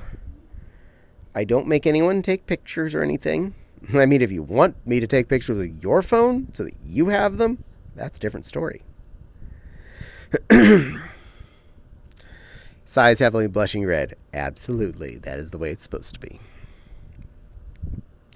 I mean, if you saw the most recent Caddie video I put up on my YouTube channel, that is the dress I'm going to wear to registration to pick up my con badge as a human this year to Anthrocon. So look forward to that.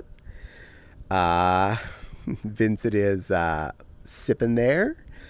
Thunder's looking all embarrassed. Vincent's going, daw.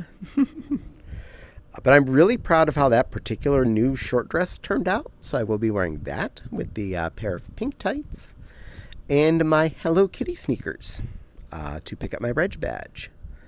So look forward to that. I will definitely do that in real life.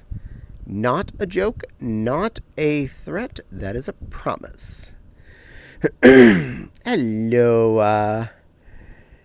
Laura Duke. Welcome in. I see you curtsying for us. Thank you, thank you. Just don't give Raven ideas. She's not dressing me up or Ari. Well, she doesn't get to dress you up or Ari. That's my job, dear. I mean, you don't understand. That's how the game works. Come to my hotel room and I put a pretty dress on you there.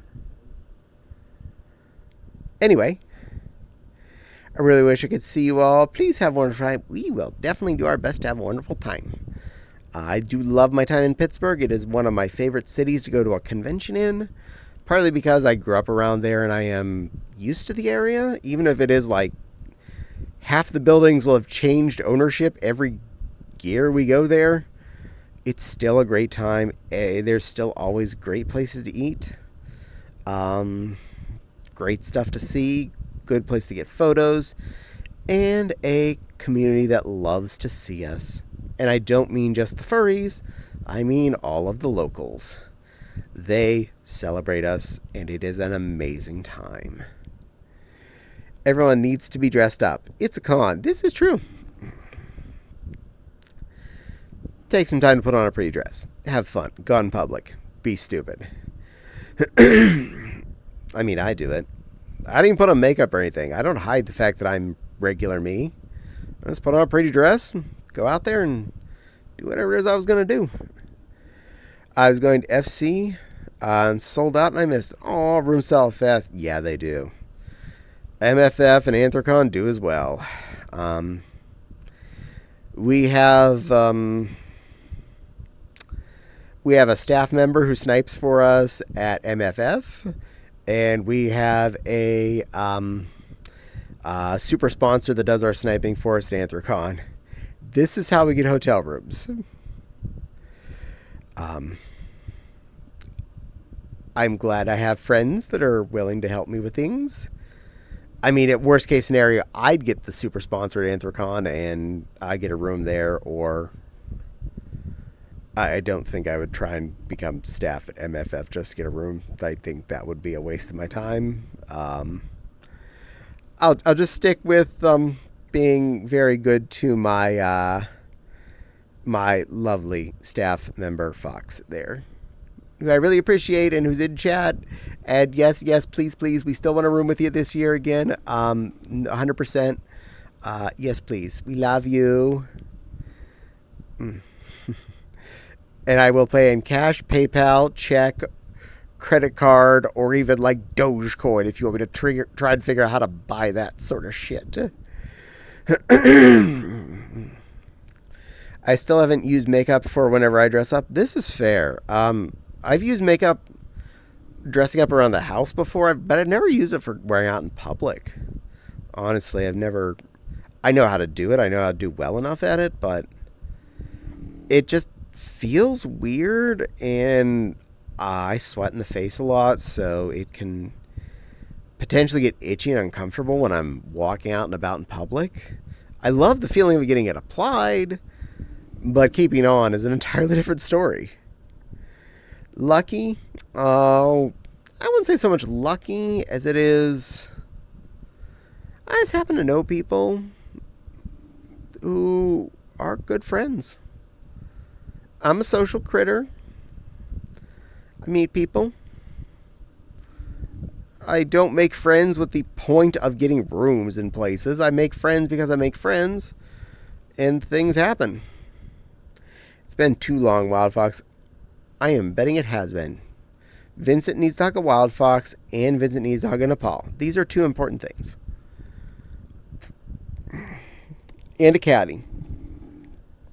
Probably Thunder. Probably an Angel. Heck, probably in a BC Fox. I don't think any of you met, but that's probably important too. All of these people need to hug. We're just going to have a just giant hug circle. All of you in my chat. We're going to all go to con. We'll call it Caddie Con. It's going to be here in Fort Wayne. We will host it at the local something. We'll just all come here, put on fursuits, dresses, and hug. Both at the same time. Dress and fursuit on everybody. And then hugging. Them's the rules. Wild says yes. Woohoo! Giant hug circle. My favorite. Absolutely. Vincent definitely needs to hug Caddie because Caddie is an awesome. This sounds awesome. I'm game. Yay! I'm not an awesome and cutie. I'm just Caddie. I'm just that lion, you know? I'm just that guy. I'm just that guy. I'm game. I'd give so much. Well, you don't have to give much. All you need to give is a hug. You give, one hug. You get, one hug. Snuggling occurs. Everyone wins. Such cute little teacup lion and super cute heckin' plush. Just a super cute heckin' plush, but no, it's a boring old lion. It's currently dressed up as Bunny. Nothing special here. Nothing to see here. Just boring lion. Bunny shaped. One day when we're allowed to go down there again, I'm sure it won't take long.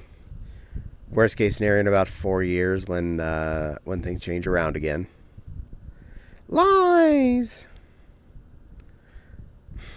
Caddie, you are a cute lion. Thunder is right. No. I'm not cute. Thunder, you and Nepal have both met me in real life. You know I'm not cute. I'm just this floof. Just normal. Boring. You're cute, though. Uh-huh. You're a pretty girl. Yeah, you are. You know it. You're so heckin' cute. Deal with it. No, Thunder. No, you're a cute little puppy fluff. You're the sweetest little clique I've ever did meet. You even fit in a corner. That's how cute and small you are. Hopefully we get a good corner again in our hotel room so that we have someplace to stick you. It'd be nice if we got that room on the 6th floor again, the slightly bigger room than we did last year. Because that has a really good spot to stick a Thunder rollaway. Boring lion. Yeah, no, sorry, but you're definitely a lion. If you think you're boring, see what I did there? Angel. Aw, you're cute. Vince says, Thunder and Nepal, speak the truth. No. I would fit in a corner. It's where I belong. Rolls away. No. You don't belong in a corner. You conveniently fit in a corner where you can easily be placed for sleeping mode. Rolls away. We don't roll away Thunder. Thunder is very functionally roll-outable. You're very much correct on this, says Nepal to Thunder. No. You're all You're all fibbing. Y'all are the cute ones. I am just the lion one. I am the potato one. You're all the cute ones. Thunder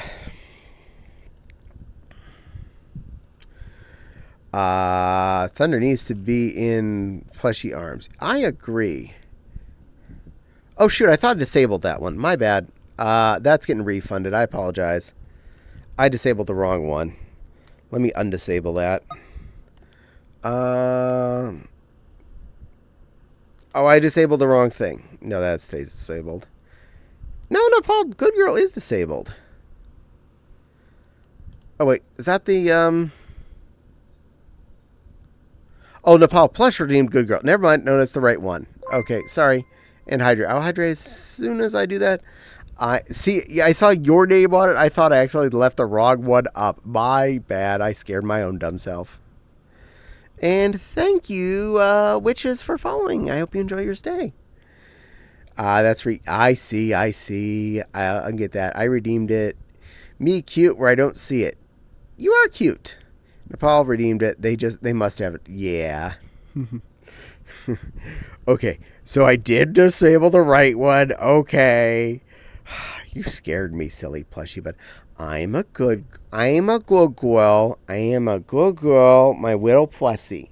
I am a good girl bunny. I'm here to come to you and let you know I am a good girl for you. I will be a good girl, and I'll help you dress up like a good girl too. That way you can be a pretty girl with me while I'm busy being a good girl.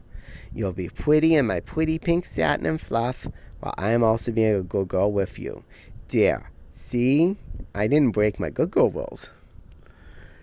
That's you. And yeah, I got the cutesy voice. Now get that height weight as well. Hooray! Such truth being spoken. Double hooray! No, it's all fibs. I'm not a good girl. I'm a naughty girl. I'm a naughty boy.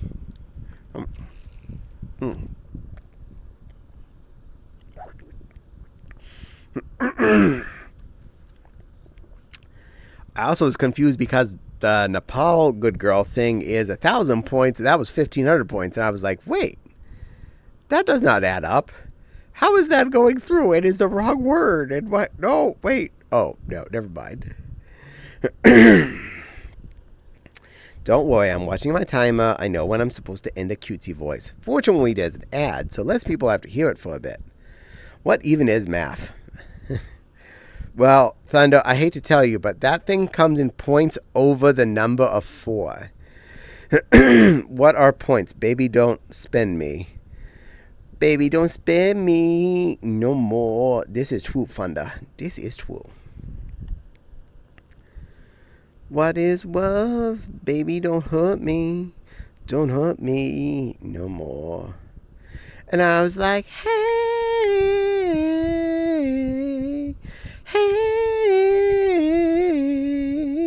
what's going on? There's no number higher than 4. It's proven fact. There's no number higher than 4. It is called 5. That is the next number over 4. We keep you and snuggle you, cutie Thunder. Yay! Thank you for the song. You are welcome. LOL. Giggles. All around the world, we can make time. Wumping in a stomach cause I'm in my prime. Born in the north, just want to entertain ya. Cause I'm down for the state of Pennsylvania. I try not to whine, but I must warn ya. But the mother fluffing govern California. Alabama baby said, hallelujah. Good God, girl, I wish I knew ya. I know for sure. That floof is beautiful around the world. I know it's you.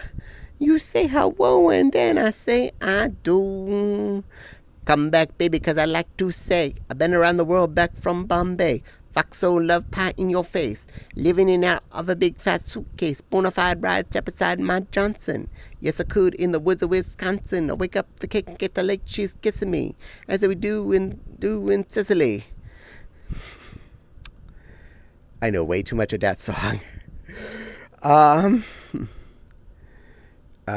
you for the song. Giggles. 5 is a myth. It's just 4 with an inflated ego. And Eden. Technically, if you're counting in binary, there's no number over 1. This is true. Vincent is giggling and doing a little dance. Yay. Yes, I did a little song because I'm a weirdo. Y'all can deal.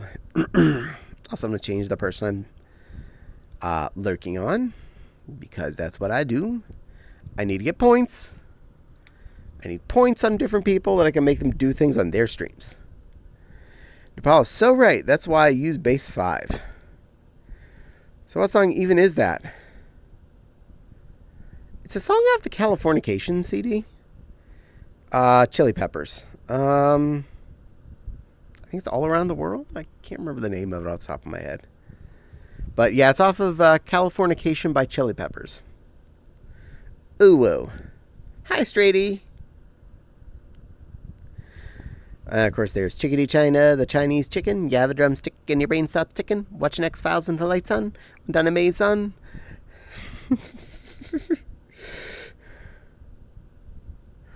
Oh, it's been a while since I listened to Chili Peppers. Oh, I love Chili Peppers. They're on my regular playlist. They're one of the first groups that I specifically bought a CD for. I didn't listen to a lot of music when I was a kid because music I knew was what my parents listened to, and I hated that. And they listened to country. And when I went to college, my roommates listened to good stuff. And then I bought some CDs of good stuff and copied CDs from other friends of good stuff. And I was like, oh my God, music actually doesn't suck. Regard says, hi, Cat Big Jr., good to see you. Well, regards. It is good to see you as well. Welcome in, the good boy. So many good songs. Country, I know. That's what I grew up with.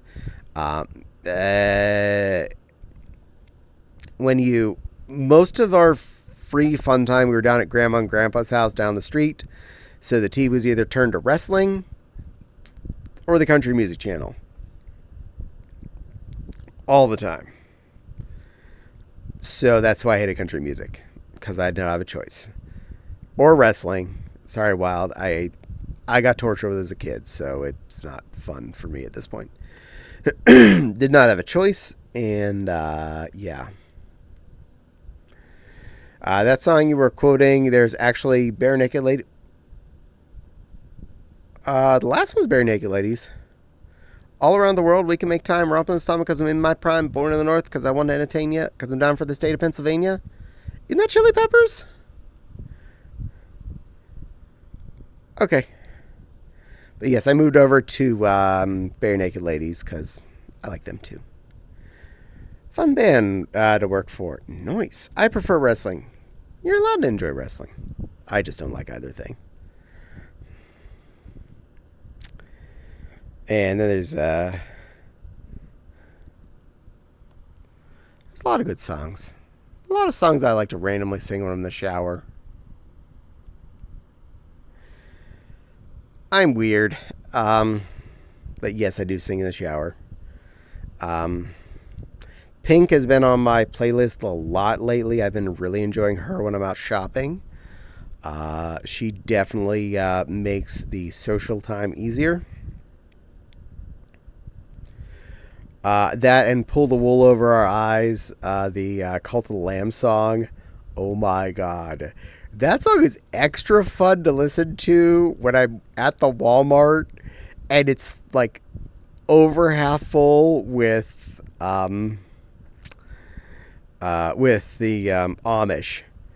And it's just like, in my head, I just get to listen to a song telling me how much, religion sheepage occurs, and I'm just giggling to me. We're not going to talk religion here. I'm just saying that's just my little special personal moment that makes me giggle inside, and I like doing it. Pink is amazing. 100% agree. The Pennsylvania song is the Peppers. The other song is Bare Naked Ladies. Yes, 1 week till you, since you looked at me, turned your eyes to me and said you're sorry. 3 days since I laughed at you. I can't remember all of that part. I love listening to that song. That is an amazing song. It's Chinese Chicken. That one I know the name of. My playlist on Spotify is all over the place. This is fair. This is definitely fair. I have a bunch of MP3s stored on my phone for grocery shopping and a pair of Bluetooth earbuds, which I snap in onto my head. And I disappear into my happy world. I was really happy a friend of mine saw them on my Amazon wishlist and got them for me for Christmas a couple years back. Ever since they were in my hand, I basically, every shopping trip since then, have gone grocery shopping and whatever shopping with those in. Listening to music, mowing the lawn with those in makes it so much easier. Because it's entertaining. I'd have to say Green Day and Pink are two of my favorites, with Lady Gaga right there. I like Lady Gaga as a concept, but only really know one song of hers that I really like. And that's cool. I'm fine with that.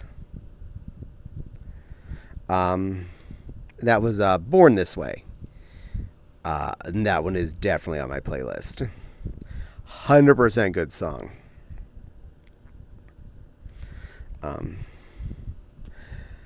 Dirty little secret, even though he's turned out to be an asshat now, I do actually like some Kid Rock songs. But to be fair, I never paid for any of them, so I've never supported him, so we're good there. Long ago in the before times, when the wires were made of limes and we took Napsters, files just appeared on my computer magically. And they're still there. And they have music noise to them. Just saying. That and I had friends who owned CDs, and I went and put them in my machine, and then all of a sudden they seem to have stayed copies there. I don't know why.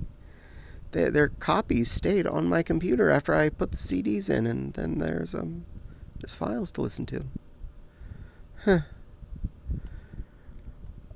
Always nice when you have those friends who, for a little while, had like the Columbia Record House subscriptions, and actually had the money to pay for it until they decided, oh dear God, I have like 200 CDs in my living room. I don't listen to 200 CDs. I need to find a way to cancel this stupid thing. Also, because there's not enough new music coming out every week for me to buy 10 new CDs every month. I do strange handwork. Asterisk, no country. Yuck.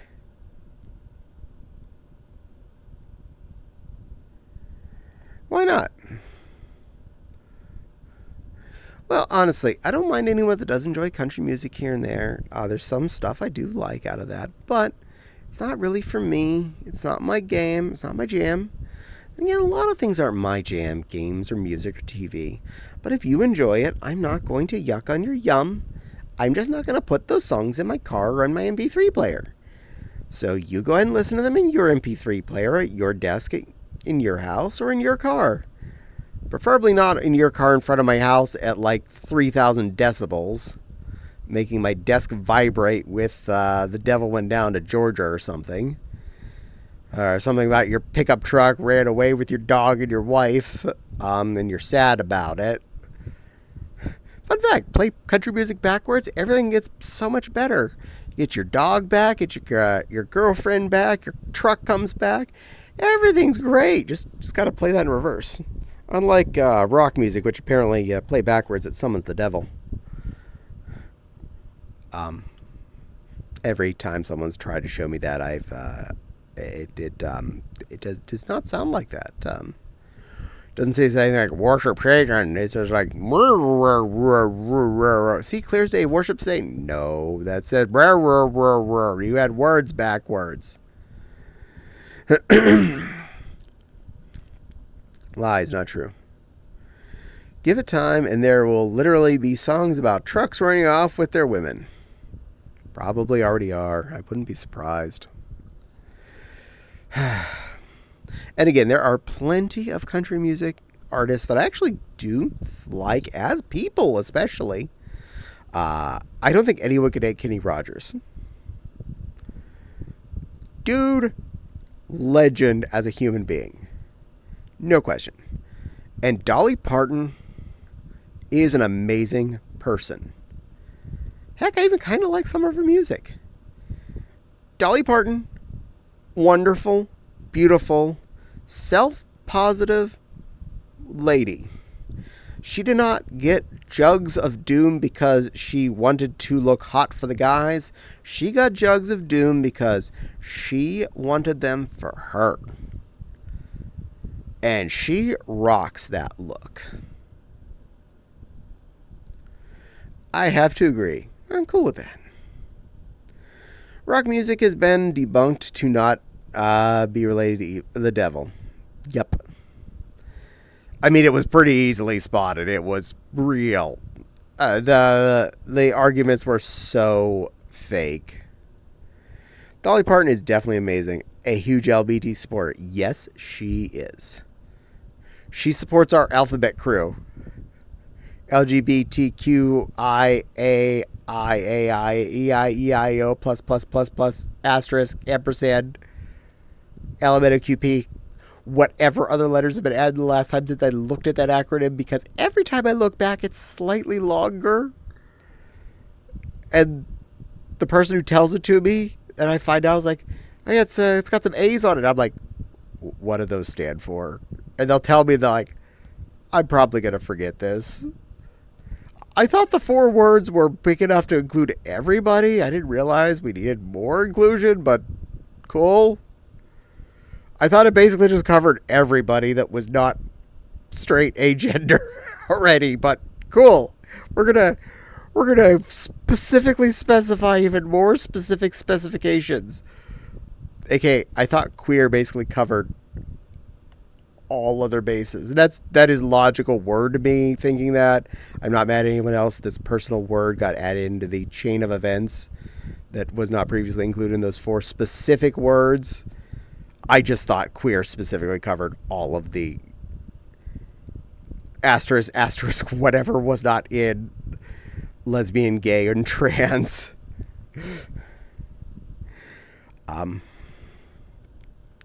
Typically I use queer, but that's just me. It's a good base coverage. I refer to myself as it's complicated, and I'm Caddie gendered. What are you? Caddie gendered. What does that mean? It's complicated. What does that mean, though? Gender equals Caddie. Do I use boy pronouns or girl pronouns? Yes. Das ist Rammstein. It's heavy, but I learned German at the same time. Ich der du an Schmerzen könnt. Mit Feuer dort in Gas verbrannt. Ich hör mein Licht. In mein Gesicht. Mein heiser Schrein. Feuer freu. Bang, bang.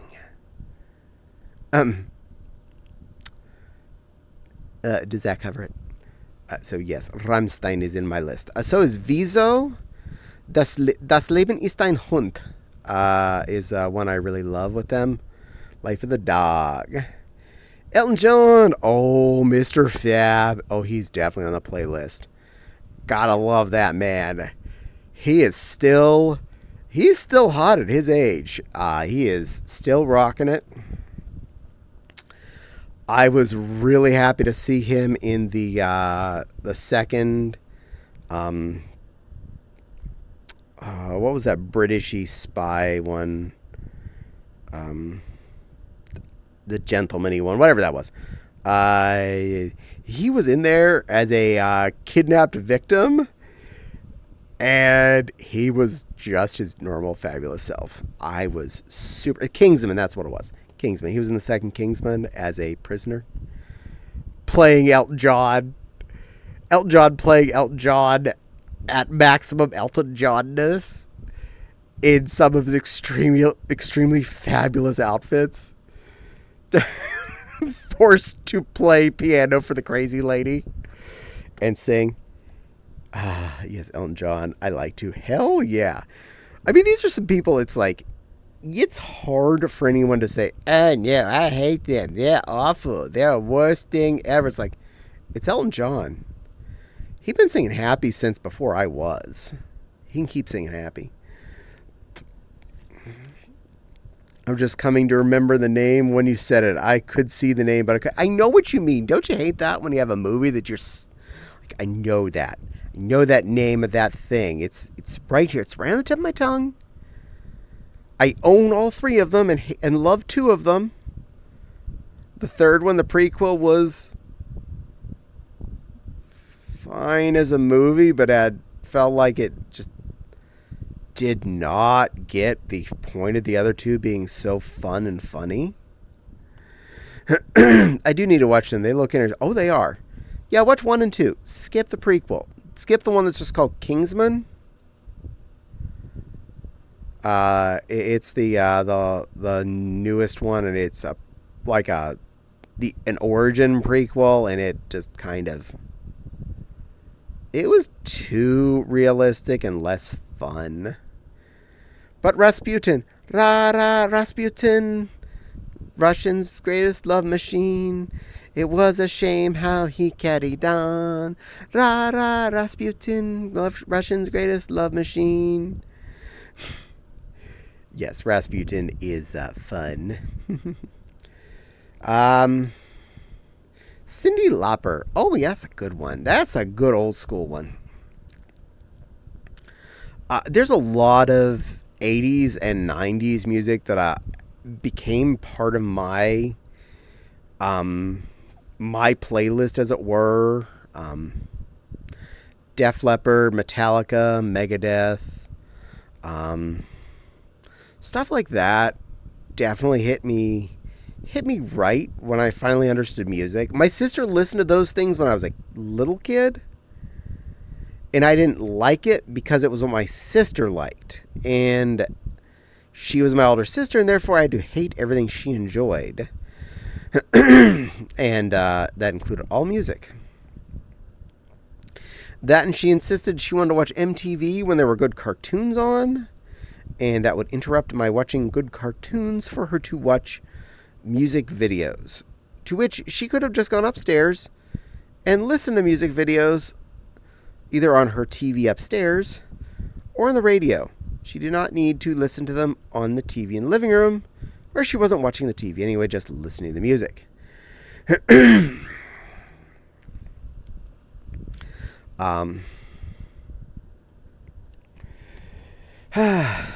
Speaking of my sister, I'm waiting until Mom does get home from being out of house in the she's currently in the nursing home getting a little rehab after being in the hospital, before I go visit them and bring my sister some of her boxes.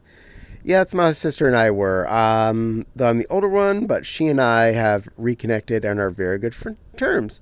Helps, she's super supportive. Agreed. My sister and I definitely are in great terms now. But when you're a kid, that is impossible. That's like the rules. If you're opposite gender as children, you're not allowed to be friends as teenagers. It's in the handbook. They hand it to you when you turn 12, just to make sure you are covered from the moment you're 13. You're already on job. But my sister left me a few things that she couldn't move in her last load of car stuff when she moved back to Pennsylvania, and I am looking forward to taking that to her. Currently, she's saying that they haven't unpacked everything yet, and she doesn't have space for the one car full of boxes I have for her. And I'm thinking, yeah, you do. I'm gonna find a place in that house to stick one small car full of boxes. We're gonna get those there. We're gonna take care of that. That's getting out of my garage. Dad has a garage. I'm sure he can put some box in there if you absolutely need it. They also have a fairly empty basement. If you put a pallet down there so they don't get in a puddle or something, your box will be fine. Though I'd recommend storing them upstairs. Or at least on a table downstairs. He has plenty of those too. Dad did empty much of the basement and it moved into the garage. So there's that. But yeah, I'm happily going to take her this computer that's on my desk that I got Windows set up on and ready to roll, including installing Steam, LibreOffice,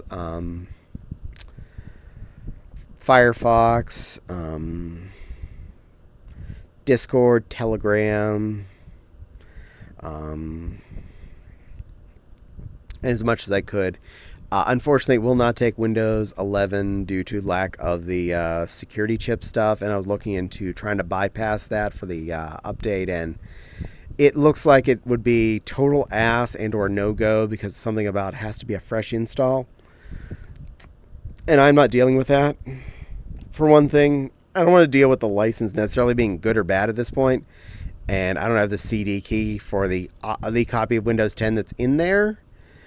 I do have a CD key for Windows 7 that's in there. That they initially came with that one. But I don't know if I can still update that to Windows 10 or throw that into Windows 11 if I do the install, and I don't feel like dealing with that shit. So it is just going to be Windows 10. She's just going to enjoy that and play Minecraft on Windows 10. Should be good enough. She says she already has a monitor, keyboard, and mouse there. And she says she has all the cables, but I will still take her at least a power cable.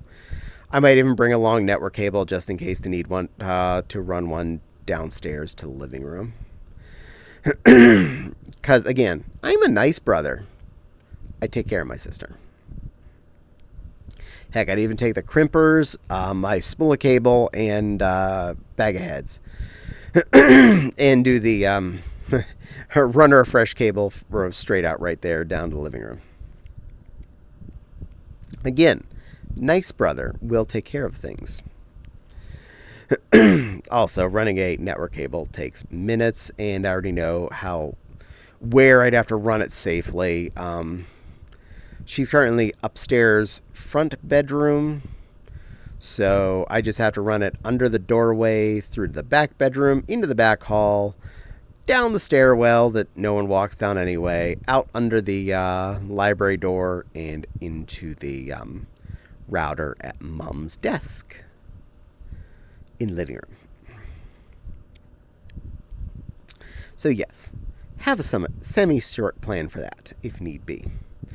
But yeah, she has her desk chair sitting in my garage, her vacuum cleaner. Both those are definitely going, no matter what. No question on either of those two items. They're going. I hate crimping ends on shielded Cat 5e. The wires are extra thick, so the connectors, they are staggered, which is a challenge to terminate properly. I don't mind it, honestly. I actually really enjoy running new cables. I'll skip it if I already have a cable that's already Cat 5e and working and long enough. I'm like, similar to my dad, if it's working, I ain't fixing it because there's a spool of cable behind there. Fine.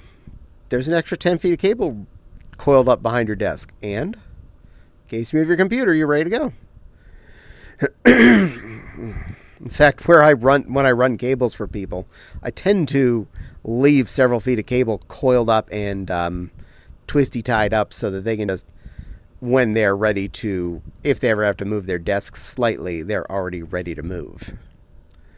Regular Cat 5 easy, but the shielded variety, at least the type I have at work, is a pain. Sorry. The kind I have isn't too bad, at least. I have a big spool of gray that I picked up from Lowe's or Home Depot or something ages ago. And since I bought 1,000 feet of it, and I haven't had to run 1,000 feet of network cable since then, I'm still good. That, and I keep reusing some old cables I have that are Cat 5e that are ready to go because, again, if it ain't broke, I ain't fixing it. Oh, that yellow cable you're plugged in with seems to run at gigabit already. It's testing good. Good, that's your cable. You're done. But it's yellow, not gray like all the other cables. That means it's easier to find in the router, so I know which one's you. Well, I guess that helps. Elsewise, I'd have to print up little labels and tack them onto things. Note to self, I still need to do that to the little switch down by my desk because there's 4 gray cables. And when I was plugging in her computer to do the updates, I knew I had to unplug. I was unplugging the switch dock since that already was switched out anyway. I now have the other switch dock in here, not the OLED one. So it doesn't even have an Ethernet cable. I just have an Ethernet cable that was plugged into my switch. Not the switch dock, the switch, network switch. So hopefully I unplugged the right one. I haven't turned on the PlayStation 3 since then, so who knows? Maybe that got unplugged, but I haven't needed it yet. Adventure from that part of my house.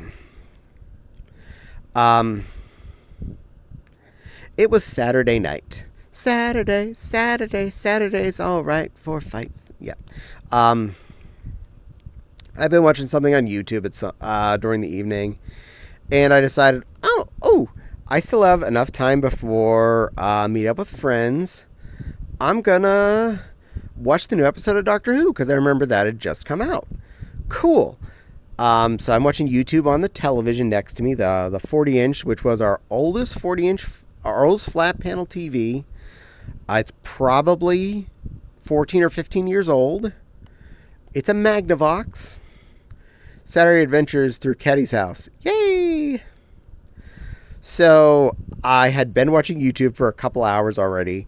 I just pressed the button on the Roku that I was using already, so I'm not even switching devices, and press the Disney Plus button. I see Disney Plus come up on the screen. Never even gets to me seeing the pick your user, and the screen went black. Uh-oh. I was like, okay, did the Roku freeze? Then I'm like already hearing the noises for Disney Plus. I'm like, no. So I hit home on the Roku. No. Cycle the Roku. TV's still on. And I hear the Roku's booting up the doodle-doo, doodle-doo, doodle-doo, doodle-doo. Nothing on the screen. I'm like, okay, the TV's in the right input and I'm not seeing anything. So I plugged and unplugged the TV itself. No, I did the same on the other end of its power cable because it's just a figure 8 on the back of it. Doot doot. I see the TV turn on, and all I see is the little blue box in the bottom center that says HDMI, whatever I was currently connected to, 1, 2, or 3. That's only on for a few seconds. It doesn't even stay on how long it normally was staying on, and then disappears. And then just blackness. I press the menu buttons and stuff on the TV and the remote. Nothing. Did Scary Girl come through the TV? No, she did not. So, well, this was a good excuse to clean off that section. Oh, okay, I'll stop. Story time. Adbot came up. We'll continue. We'll continue the story in a minute and a half. Please hold your hats. Ooh, HDMI. Now there's a pain to solder. Oh, I'm never trying that. I don't like soldering. I'm bad at soldering. I'm like... Vincent sipping. Sorry you have to wait through the commercials, but yeah, soldering. I had like a day and a half class in college for how to solder.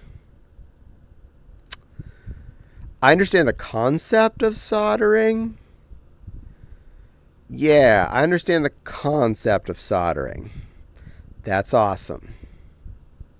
I'm going to leave all that soldering to all my friends who like to solder. Did that once to fix the cable at work. Soldered all 21 wires. Took me like 3. Oh my God. I am so sorry. I tried to solder and unsolder a power connector on a laptop for somebody once because they insist I try. I unsoldered the old one off. And it was sitting there, and I was looking at this now destroyed laptop I had to take all the way apart. And I'm like, I got to remember to put this back together. It was definitely dead, one way or the other, if I didn't fix it. And I was like, I had been handed a replacement power socket to put onto it. And now that the old one, take it off, and I'm looking at the wires, and it's sideways to the way the other one is. So instead of the power socket would have been coming out of it, it would have been going into the inside of the case. I was like, okay, I'm done with this. We're just not gonna. No, we're not gonna. It was more of a challenge I set myself just to see if I could. It did work, but I didn't trust to deal with the punishment that they're going to throw with at work. This is fair. All right, back to story time. So I used this excuse very quickly to clean off the TV stand here in the computer room, which is actually the butcher block from our apartment that we bought off of the second floor neighbor when he moved out halfway through our stay there. It's a wheelie cart with the flap up side that's basically permanently down right now because of space. It has a knife block on the one side, a towel rack, a drawer in the inside, and some shelves on the bottom where video game systems currently live. But it was a convenient object we already had, and I just stuck it in the computer room, and I sat the TV on it when we were moving things around. I was like, guess this lives here now. And it's been that way through a couple of setups of the computer room. Anyway, cleaned off the butcher block, threw away a bunch of stuff that was just chunk on there, Put away things that were sitting out that should have been put away ages ago. And took that TV off the counter. Sadness. Sat it in the living room by near where the front door is. I'm going to work on getting that in the trash can if I can fit it. If not, I probably will have to take it over like Best Buy or something to see if they can do the chunk cycle it for a minimal fee. I think my sister said it's like $30 for them to do a TV. Sadness, but I will happily give them $30 to safely dispose of this if I can't get it in my trash can. Which I know they say you're not allowed to do that. They also say you're not allowed to put branches and leaves in your trash can. Guess what? Nobody's stopping me. Anyway, so I got that off of the counter. It's there, and I'm like, well, I do have plan B. I went back into the sewing room where plan B has been sitting there since I brought it over from my sister's house. It's either a 50 or 55 inch, so plan B is bigger than what we had in there, which barely fit in our space, but also has less border on it. Still thick AF because it's an older flat panel. Fine, whatevs. I don't mind thick. I got space there. There's a butcher block it's sitting on, not on a tiny little TV stand. Sat it in there. The remote control is still an Apollo. I do have to go visit my family to go fetch that. It had gotten packed by accident. But I plugged it in, turned it on, figured out which HDMI the Roku was physically plugged into, and boom, watched the episode of Doctor Who. Life is good. The only problem right now with it compared to what I had before is no remote control right now, so I can't just as easily just sit at my desk and fiddle with it. But also, I can't reach up and button press because the buttons are on the other side of the TV. It's sitting to the right of my computer desk. And the previous TV, its buttons were on the right. I left the TV just enough gap between my desk and the side of the TV that I can reach my finger in and press the power button if I needed to. Or the volume buttons. Now, especially since I don't have remote control to turn it on or do the volume, I got to go around stand up and go around it to the other side and press buttons. I know first world problems. How dare I have an issue?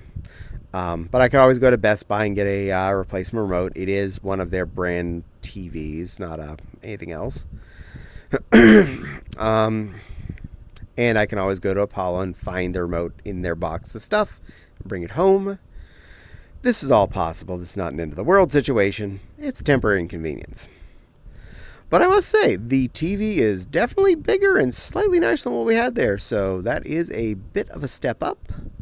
Not going to complain about that. Just a little sad that my TV that I've had for all of those years is now just no longer a thing.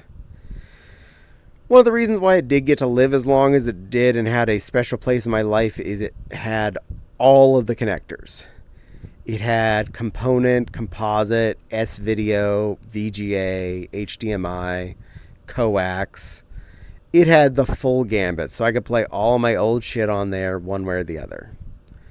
This one does still at least have coax, and I think a component or a composite on the back. I didn't fiddle around too much. I'll look later again to see what it is that's under there. I was busy lifting the 2.5 ton old flat panel up onto the counter to care about anything other than where the 3 HDMI ports were.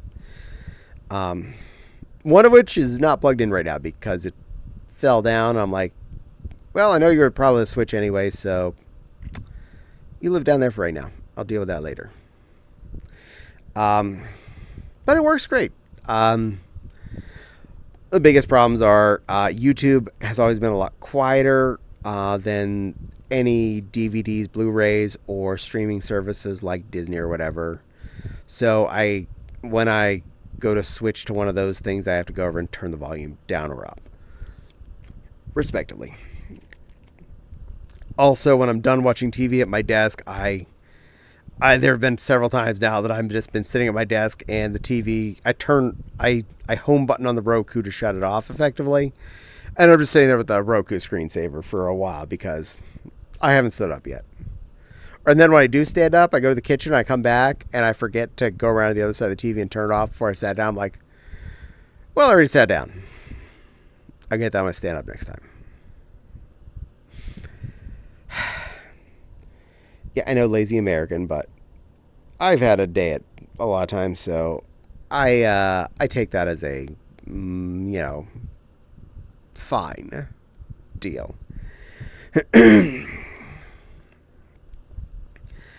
And weather-wise, I am going to say, sadly, we are hitting late spring now. It is warmer. We are at fans still as of today. Fans and windows, we are not having a problem. It only hit mid to high 70s out there, so we're pretty okay. We're adaptable through that phase. We're still at fans is good, windows open is good, fresh air is nice.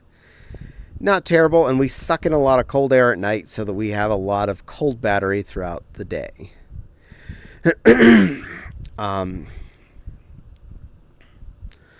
But, and this is the heavy but, I believe Thursday we're currently at a forecast of a high of 87. I don't know if we'll open the windows again after it because it's still going to be high in the 80s after that, but pretty sure Thursday is going to be air conditioner on day, which is kind of a bummer. I am a little sad to see that coming already. I was hoping to make it through to Memorial Day weekend. I prefer when we can make it to Memorial Day weekend before we turn the cold boxes on. I'm tempted to see how bad it gets on Thursday before I intend to turn the box on, but the fact that if it's still saying it's going to be a high in the mid to high 80s on Thursday, before it hits noon, I will have shut the windows and turned the cold box on. I'm just putting that out there.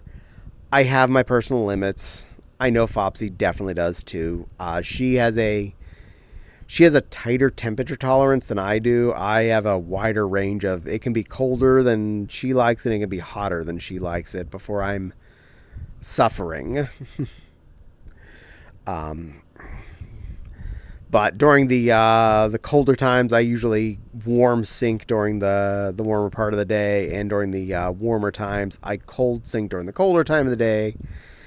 And basically, I use my body's mass to effectively be a temperature battery effectively. Similarly, that is actually what we're doing at the house by sucking in cold air during the night. We do effectively make a cold battery in the house. And even though it is hit high 70s outside, it may only maybe hit low 70s or even possibly high 60s in the downstairs areas where more cold will have gathered, especially out from the back windows.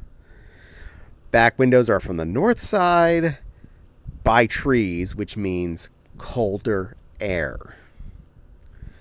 Fun fact, trees are natural air conditioners. They do actually drop the temperature, they mediumize the temperature, whether or not they have leaves. You'll notice circles of melted snow around where trees are. Also, areas around trees are cooler in the summertime, even when they don't necessarily have leaves on them, because their bodies actually normalize the temperature for themselves, which is really nifty. And if you say have windows out of your kitchen next to where two very large maple trees happen to be, they're basically underneath their umbrella, you're able to suck in a lot of that good cool air into the downstairs of your house and cycle it in. Also, during the nighttime when the air is nice and cool, 3 window fans upstairs sucking in cool air, and gravity does the hard part for you, and cool air comes down to the downstairs and chills everybody off. Bonish. Again, cold battery. Use what you got.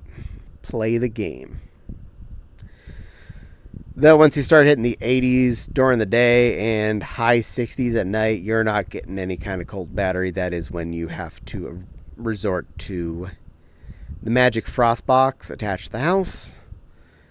Turn that bad boy on, close all the windows and storm windows, and pray to God it doesn't freeze over at a really hot day. Also, if it's a day I'm using my computer really heavily downstairs, make sure to set the thermostat up because my computer is right next to the thermostat, which means it will keep it triggered and the air conditioner running 24/7. And we don't need that kind of noise. That has caused the air conditioner to freeze over and, well, effectively make it run constantly whether or not it's actually doing anything. And that can get expensive electrically wise.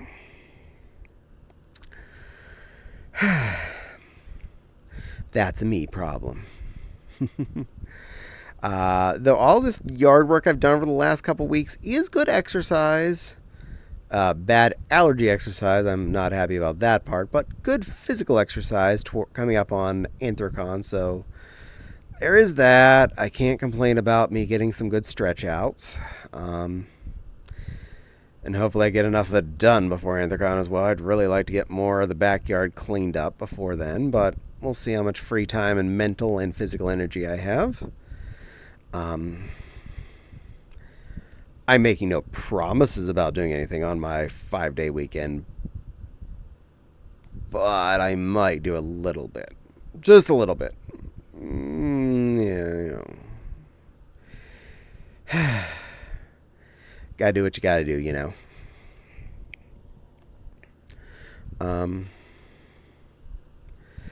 So yeah, been pretty normal around here. Pretty happy. I'm comfy. Enjoying different video games on my video game days here the last couple days. It was fun playing Age of Empires 2 again. I was actually incredibly entertaining. I may just do some random maps again next time instead of going through the story plot stuff. Because I think I always preferred in that game just random maps over trying to do the game plot. Now the Battlefield one, the Star Wars one, yes, dear God, I love doing the story missions on that one because they were entertaining.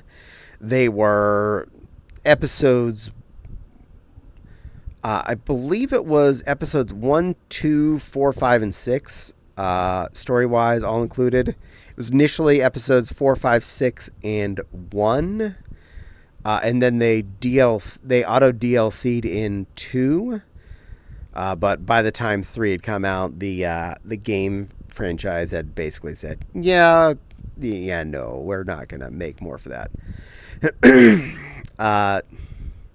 To be fair, it was off the Age of Empires 2 engine, so by then Age of Empires 3 had come out, I believe. So such is life. It was a really fun,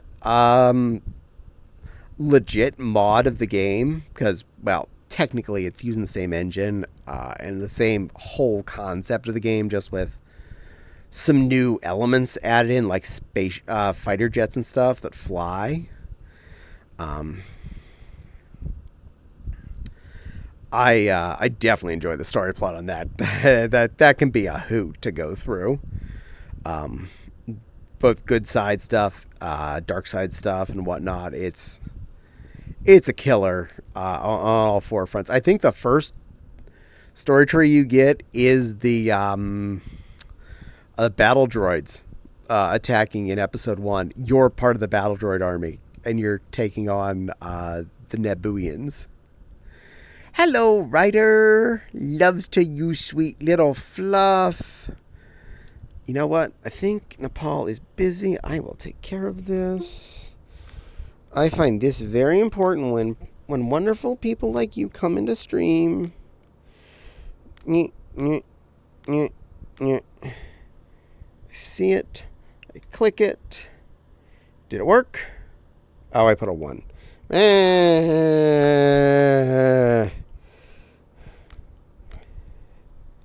Now I'm not typing. Up. Nepal got me. Thank you, Nepal. You're better at this than me. Also, you have a keyboard. Thank you, Plushie. I don't know if you were handy or not. Good girl. Good girl. But hello, little Rider Fluff. How are you doing, extremely non-sus good girl, Puppy Puff? Oh, that was delayed. Oop, hello. Sorry. I was away for a few, but I stepped back for just a moment. Yay, I'm good. I am doing just lovely, puppy lady. I swear, I love when you get to bookend my night and my morning. I get to see you before I go to bed, and then when I get to see you that next morning, it always makes me smile. You really help me feel good when I go to bed and feel good when I wake up. Just heads up, if you are streaming as early as still 8 a.m. Eastern, I probably turned you on. I just may not have had a chance to say anything because I don't sit down at my desk till 9. But I turn you on. I go, oh, yay. She's playing mini golf again. Yay. Happy little Fluff. Seeing you having fun makes me happy. So thank you. Thank you for being happy.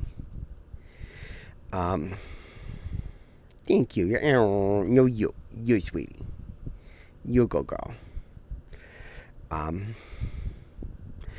So I might either do Age of Empires 2 again on Tuesday/Wednesday/Friday, assuming whichever days I'm not mowing. Or I may pull out that Galactic Battlegrounds and play some of that. Because, again, it's the same kind of game, just, being battle droids or rebels or Sith or whatevs.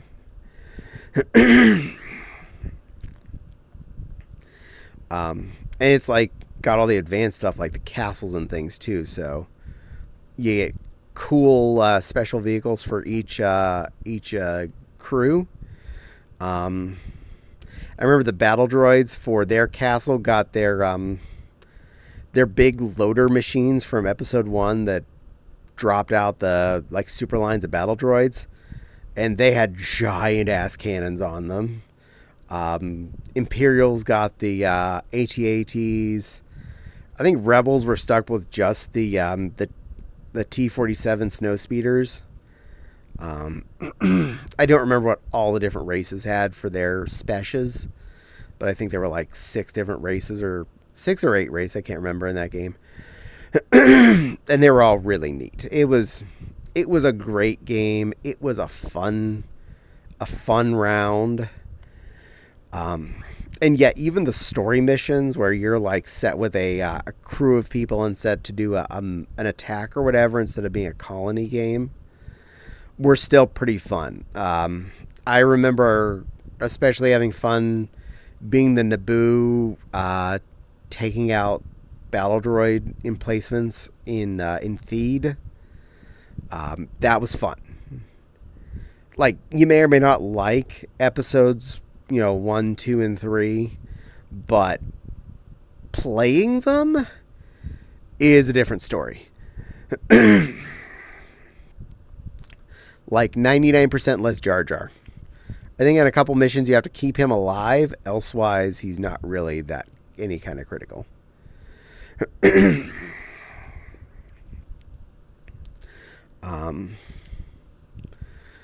But especially, instead of priests in that game, you get Jedi. And not only do the priest thing where they can do the conversion, they're still Jedi, and they still get lightsabers, and they still hack at people. So you're either doing the Hoya Hoya conversion, like you did in the first few Age of Empires at least, or you're just going, oh, they're Jedi. Thwiggity thwack thwack thwack. Win. So once again, the priesthood wins in that game, being the most awesome units. And in Age of Empires in general, that wins at the point whenever you get the unlock that only one priest is tired and needs recovery after you use them as a group to do a conversion. Because then you just send a wall of 30 priests out as a whole and go, hoy, ahoy, hoy, ahoy. Convert somebody. Steal them. Start ahoy, hoying on the next one. convert them, steal. Hoi hoi, next one, convert, steal. Hoi hoi, convert, steal. Hoi hoi, convert, steal. And if you get the building steal stuff, hoi hoi, building steal. Hoi hoi, building steal. Keep rolling. You got this. I will do my best to give you a curtsy here. Curtsy. I don't. Actually, I do have a tutu. I can do that. I actually do have one here. Stand by. Stand by. We're gonna. Got this. I got this. I'm gonna have to move the camera slightly. Back it off. Back it up. Okay. Okay. Flying off. Da da da. Da da da. Temporary avatar change. This will go back. Change. It's off. I got this. I got this. Customization. Close. Tutu. Skirt back on. Me in a tutu. Zoom in just a little bit. Got this. Are you ready? Are you ready? Curtsying. Doing my best here, okay? Doing my best.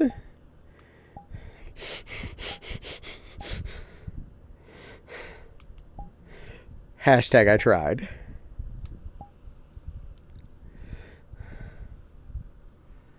Oh, and I'm still in squat mode.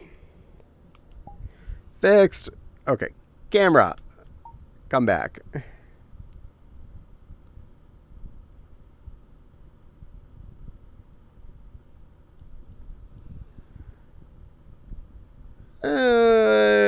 Probably good enough. I think I'm facing forward the way I am. Will do. Good enough. Thank you. You're a sweetie. You're a sweetie. Y'all are sweeties. That's the important part. Y'all are sweet. I'm a garbingle bean. But I'm good with that. I'm a happy garbingle bean. But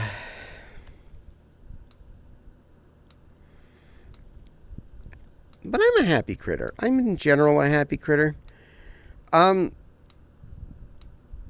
After coming on 9 years of being a homeowner, I have learned a lot of things. Owning a house is a chore. I 100% would take that over renting an apartment any day. Because the amount I am not paying in rent over owning a house at the moment, I could pay the difference in getting someone to come out and like mow my lawn or something. I don't wanna, but I could. But also I like to think of that money I'm not paying for that as saving for the next thing that'll break, like the water heater or the furnace, both of which we replaced since we moved in, so those two are probably safe. The garage door spring got replaced. So, yes, there are plenty of things that could go wrong. There's a lot of work to it, but I would not change in a heartbeat for it. I wish there was less you had to do in a day-to-day maintenance on a house, because the older I get, the less I have mental and physical ability to get around to them already. And I ain't old yet. But when you're talking about mowing a quarter-acre lot like we have, that doesn't sound like much, but when you get to do it every week or so, it turns into much. Especially when you're allergic to pretty much everything that's growing out there that's green and you're mowing, and you come in, with sinus that are clogged, or eyes that are swelled shut, or rashes on your hand from something random that spit up at you. I love you, lawn. You apparently don't love me. That and trimming bushes and hedges and other growth that's in other places, and everything that grows in the backyard that you don't want to. And everywhere that gets muddy because the rain puddles up there and stays for months on end. Another reason I want to get the backyard mowed before it gets another super duper rain here. Because I think it's dry enough that I can do the whole yard right now. Knock on wood. Now if I can get that done and some more of the extra wood bit chopped up and thrown in the garbage can, we can get to the side of the shed where we need to put that panel back on the roof, and we can, hot drill that on there. Which, again, is not really that big of a deal. You climb up like 3 steps in the ladder, and then you use the drill and drill in some screws into some fresh spots on that corrugated piece of roof. Zit, zit, zit. Move to the next section. Zit, zit, zit. Move to the next section. It's not complicated. It is just effort. So yeah. But all the lawn maintenance, all the things we want to do back there. We wanted to make some more patio space. We started working on it when we first got here, and that stalled. We have part of it brick paneled out in the back corner. We even got another backyard table we're going to set up back in that corner, and it's currently sitting on the front section with the other one. We have plenty of lawn furniture. We have 2 nice tables plus 8 chairs in the backyard, so that's actually pretty nice. Note to self, check the status of those other chairs that were in the shed. I think they're covered up, so hopefully they are not keka. Worst case scenario, they might just need hosed off. We'll find out.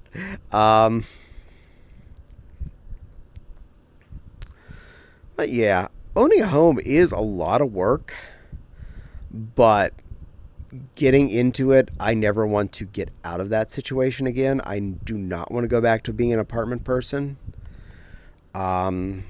Paying, at this point, it would be $1,000+ a month to a landlord to not own a house. Not worth it. Currently, we're paying just over $1,000 a month is our base pay on our mortgage. And we put extra into that checking account every month, and every so many months now I have to go to the bank and tell them to move a bunch of it from the checking account onto the mortgage because they stopped letting us do that online. Grumble, grumble. I hate you, Midwest. I'm just going to keep going. I'm not talking about anything important. So yeah, I would rather be putting money down on this house every month, owning a little bit more of it every month, because for all we've paid on it already, that means every month, like every 3 months, we own like another $1,000 of the house. Every 2 or 3 months, something like that. And when I go down, and it's a couple times a year, I'll get a chance to go to the bank and say, round this account back down to X amount, where's our safety net amount, and just pay the rest of that off on the mortgage. And I can go, that's a big chunk that is no longer I'm paying interest on a monthly basis. And as I've explained before on here, every time you pay a little bit ahead on your mortgage, you are forever paying ahead on your mortgage. I quick explain this real fast. All right, when you set up a mortgage with a bank, normally it is a set amount that is put in every month's bill for your actual mortgage payment and your interest. They have it set up so that if you pay every month for 30 years, this X amount, we'll just say $500 is the amount that's in that block. You pay that $500 part a month every month for 30 years. The interest will degrade enough, and you'll have paid enough over time on the principal till you pay off the house. In 30 years, basically on the dot. They have it plotted out. They hand you the payment status the day you sign your mortgage, which includes how much you have paid overall, theoretically, including your insurance and interest and everything else. Don't look at that number. That number is always scary. But it's a set portion. So let's say that $500, they're expecting you to have had this much interest still due on this month. You pay even $100 extra once, that number is wrong in your favor. Meaning, even if it is just a couple cents more this month you're paying, you're automatically paying a couple cents more in principal every month. And that adds up over time. say it's $10 you're paying. You put in 1,000, it's somehow $10 worth a month you're paying extra. Then every 10 months you've paid another $100 off your principal that you would not have otherwise, just paying your regular bill, because you're paying $10 more a month, which then adds up a few more cents that you're paying every month that's off your principal that you were not paying before, etc., etc. And every time you can pay an extra chunk of money, or if you can pay off a little bit more each month, round that number up if you can. If you have to physically write a check or you do it online, you can pick a number. We'll just say your number was $925. Round that up to $950. Round it up to $975 or $1,000. That little extra money you're paying every month quickly becomes principal you own on principal you've paid. That's less money you have to pay interest on every month, and more house you actually own, more equity you possess in the long run. So you buy $1,000 now, say in month 2, you are then ahead probably twice or 3 times that in the long run in savings on interest and paying early, and continue to pay early and continue to make it more dent. We made it a point, as long as we were able to online, pay $150, $200 extra a month on the mortgage. And we are still putting that much money extra into that checking account. We actually raised the amount we set our bar at on holding in that account for safety's sake after last year. So we're up to a much bigger cushion on just that particular checking account towards paying potential home loan if things all go sideways. But it's still generating a lump that I will still go probably Memorial Day weekend up to the bank and go that Friday and go, hey, what's going on? Let's round that number down a little bit and put some more towards the Princey. We have a 30-year loan. My plan is to have it paid off in the next 11. We've only been here about 9. In my opinion, I want it to be a 20-year loan. And we are still on track for that. As long as nothing goes wrong with our basic lives, we are going to coast that pretty easy. We can do this. Even with the world going sideways like it has been this year, we are still on track. I will play good budget. I will shop smarter as much as I need to. We will keep on keeping on towards progress. That, and for everything we have paid ahead at this point, to knock numbers off there, even just paying what we're supposed to pay every month, we are going down 1,000 or 2 extra every year, which is kind of scary from what they expect us to be doing. I love that. I love being ahead. I love owning it on the bank's end. Now, sadly, 2 things we are not in control of: taxes and the insurance costs. Those have both gone up over the last 9 years here. That's butts. Insurance, you kind of have control. You can go shop around again, but you're still basically in the same hole. Insurance is going to be butts no matter who you get it through. Taxes, there's nothing you do about that. They're going to be. Part of that is because they have assessed our property at being more value than when we bought it. It's around half over. It's around like almost its value over again in value since we bought it. That doesn't make sense to me, because also that means since we are over a third paid into this house, the fact that the house is about doubled in value, instead of owning a third of the value of the house, we actually own more like 2/3 of the value of the house, and the bank only owns like a third. Again, we are keeping to nail down on that as much as possible, as fast as possible. I want that number to go down from a third to nothing as quickly as I can. I would rather have the issue of having to pay taxes directly for my home instead of it going through the bank, and paying for my insurance directly from my account instead of it coming from the bank. That's fine. I'll do that myself. Both of those bills are less than paying for my home loan, as is. And they're not monthly. They're like quarterly and biannually, I think. I think the taxes are quarterly here. I get the statement every year. They say, open immediately, tax documents. You have to pay this. This is really, really important. Tax documents, we have to pay that. I'm like, and the bank even told us, you're going to get those. Just file them. You can read them to know what you're paying, but elsewise, yeah, they're just a statement of what your taxes are. You're paying those in your home loan. You do not have to also pay those directly to the state. You're covered. So like, whew, that's one thing I don't have to think about for a few years. But yeah, don't mind that one. If that's my bills for possessing existence, is paying homeowners insurance and land tax, fine.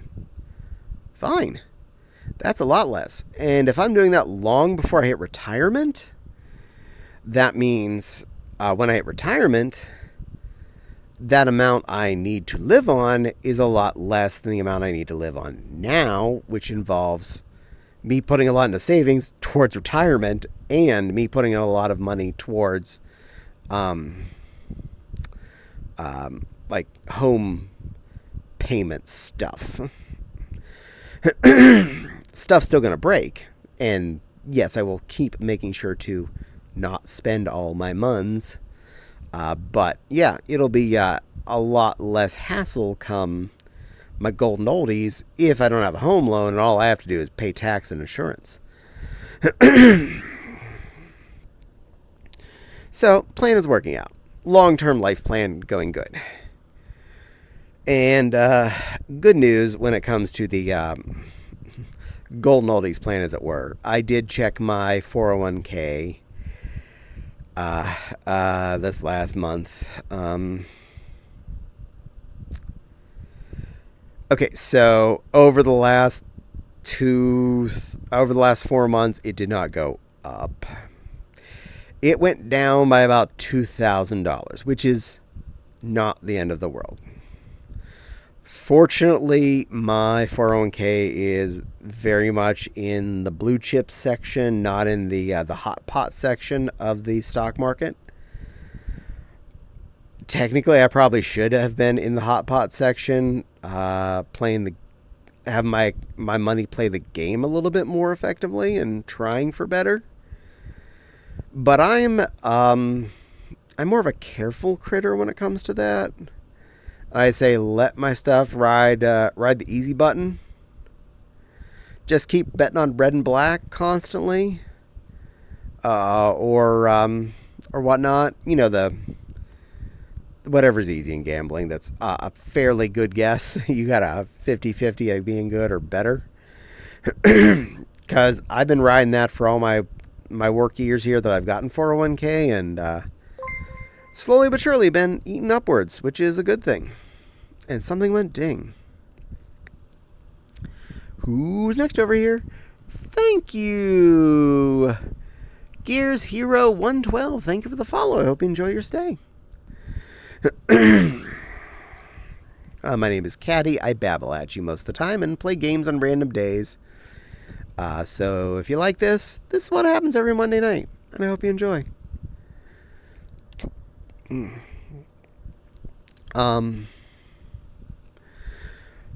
But I am slowly keeping up my savings towards actual retirement one day, hopefully, assuming Social Security exists when I get to that age. I intend to withdraw.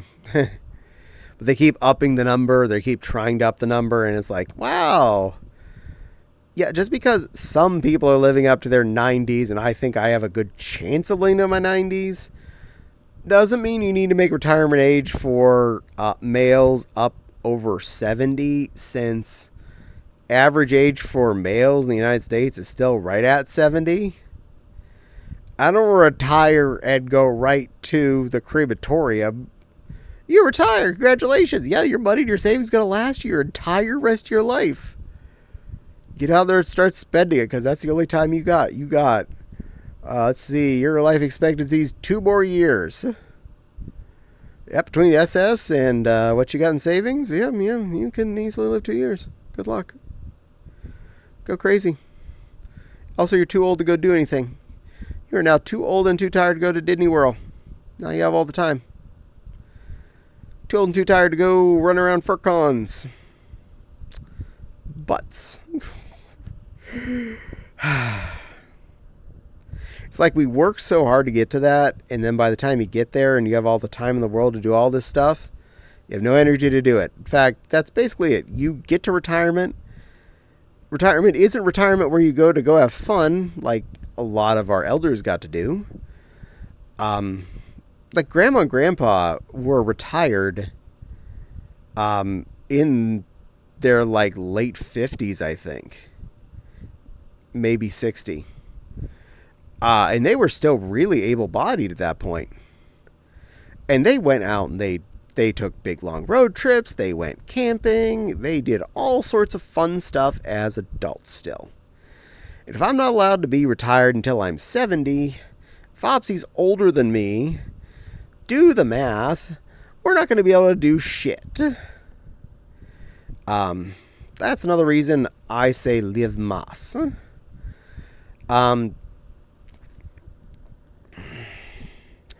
One important rule I've been living with for the last several years, and I've actually been trying my darnest to enforce it on myself. Enjoy your shit. What do I mean? Simple definition. You buy fursuits and stuff. You buy comfy clothes. You buy kigus. You buy pretty dresses you really like. You buy your special things for special times. If your special thing for special times has been worn once in the last year, put it on for you. Just put it on. I don't care if you're putting on your fursuit body to sit down and watch Robin Hood Men in Tights in your living room. Put on your fursuit body, lay down on your couch and watch Robin Hood Men in Tights in your living room. Be comfy and have fun. Wear that really cool kigu you bought at Anthrocon that you only wear at conventions. Why not? Do it. You have your prettiest, fanciest, happiest dress that makes you feel like $1 million. Put that the heck on.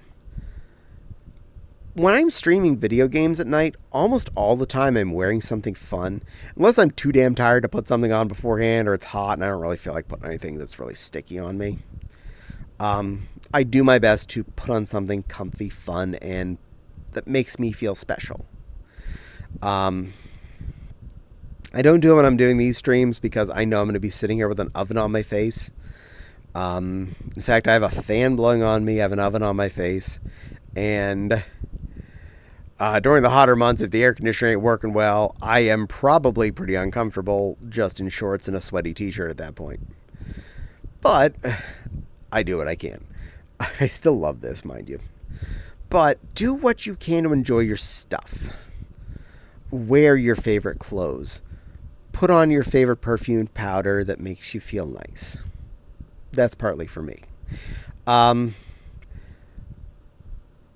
Do what you like. Eat your food that you're saving for the special occasion. Go do the things that you really want to do. If it's a consumable, like a long-term consumable, like an outfit or something, yes, it's probably going to wear out. But your time is still finite. I know no one wants to hear that. I know I assume I'm probably at midlife crisis here at my age. I'm probably past that, honestly. But don't squander your time when you can enjoy stuff. If you can afford to go on trips and have the energy to do so, go on trips. Go to places. Go to conventions. Go on road trips. Go visit friends. Go see things. Go do things. Don't wait till you're retired. For one thing, you're on a fixed income at that point. You can't afford shit. For another thing, you are on a fixed energy level and you can't physically afford that. Get out there and have the fun. Still here. Yay, I'm glad you're still here, Crystal. I'm glad you're having fun. I know a lot of you are still in your 20s. Don't squander those years. Don't spend everything right away. I don't mean don't put a little away towards nest egg level. What I am saying, though, is don't save everything for the rainiest of rainy days. When you hit 30, 35, if you have shit you haven't been using enough, use it. I know, again, I'm talking for myself here. And I've been trying to work on some of this, obviously, on my gaming nights. Play some of the games you've had sitting on your shelf that you haven't had time for, that you really love, that you don't take time for. I have more than a few things. Another reason why I kind of want to get a capture card hoo-hoo for my computer, like an Elgato or something. Especially if I can also get something that does older stuff like composite and component and whatnot. Coax, all the fun jazz. Because I would happily, amusingly, play Atari games for you on stream. If I could. I would plug in my 2600 to my computer. I would plug my 2600 through a capture card into my i9 computer and play Taz, Air Sea Battle, and whatever else I have. Super Cobra and Journey Escape. Even the Bad Pac-Man. I still loved the Bad Pac-Man. I'm just now figuring stuff about myself. It's both empowering and honestly kind of depressing. You know, it really is. Finding out that this far into the game about ourselves and just like, well, damn, did I waste all of that time not being me? Another reason, don't waste your time not being you.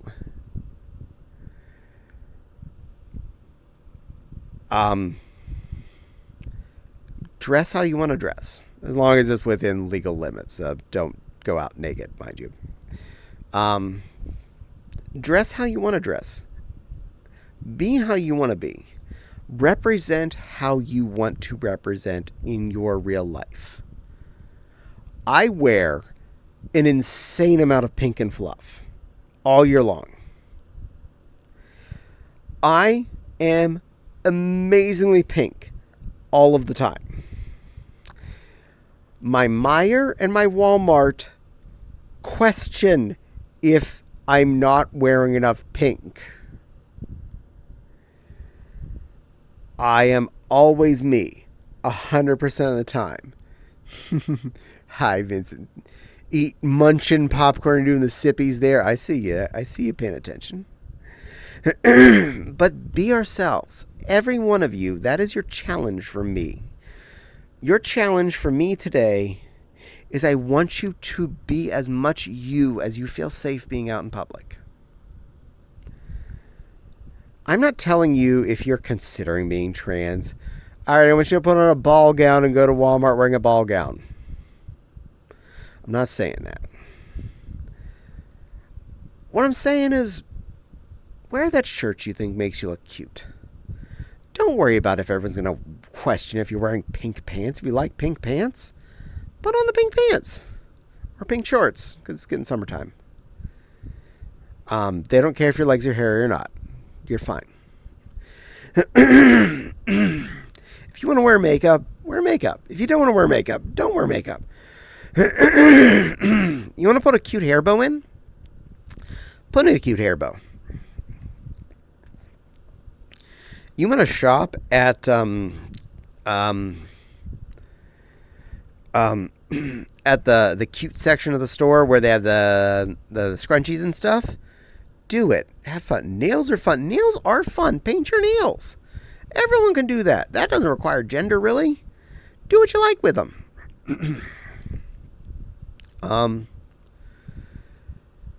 And don't be scared to shop in the department that you think people think you're not allowed to be in. I have said this also more than a few times. Walmart is not gender segregated. They may have their clothing gender segregated, but you're not required to shop in one department. I'm not saying don't buy a cool t-shirt if you see it in the men's rack, or the shoes that actually fit you because you have like size 20 boats on the ends of your legs. But you're allowed to go over to the other department and say, hey, an XL in their shirts fits me, and they have a really cute Stitch shirt over there. Oh, you buy that and you rock that thing. You be in that shirt. And again, if they have that cute pair of pink shorts you think you'd look good in, and they'll look like your size, grab them.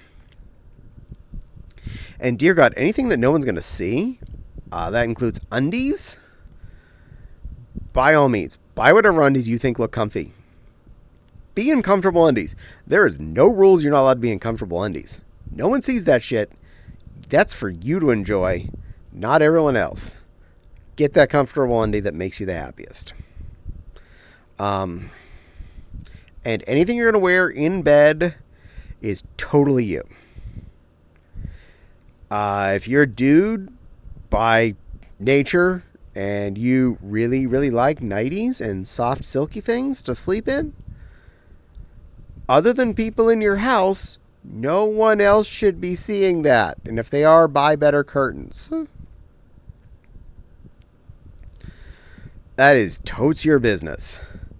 If you like sleeping in a cute pink satin nightie, you sleep in a cute pink satin nightie.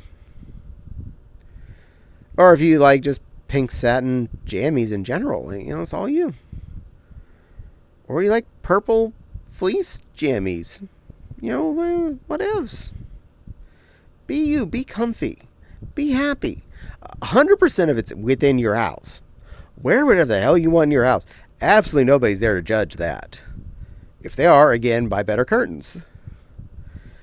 Anyone sees inside your house, that is their problem if they want to be offended by what you're wearing. Fun fact, I do my fursuit recordings downstairs, behind my recording computer. There are thin curtains, so they are more or less see-through. Out towards the front of our house. It'd be quite a stretch for someone to really see what I'm doing behind my computer and behind the window. But they can if they really wanted to. I don't care. That is their problem. I mean, I put them up on YouTube. My video recording is public.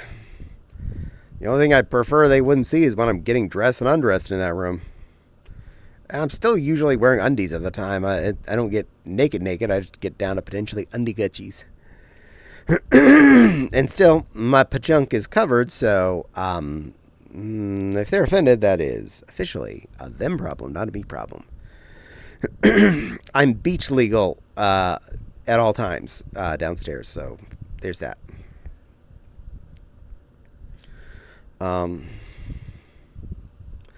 Also, if you have special clothes that are definitely not outdoor friendly, maybe that make you feel not as big, hint, hint, underscore information here. By all means, don't save that stuff forever. Use it. Enjoy wearing your stuff that makes you feel that way, especially around your house. Take time for it if you don't normally get time for it. Especially any, we'll just say if you have an undergarment supply for that you tend to be saving for special times, special events, etc. Don't necessarily just save it for those times. I'm not saying wear them 24/7 or anything, but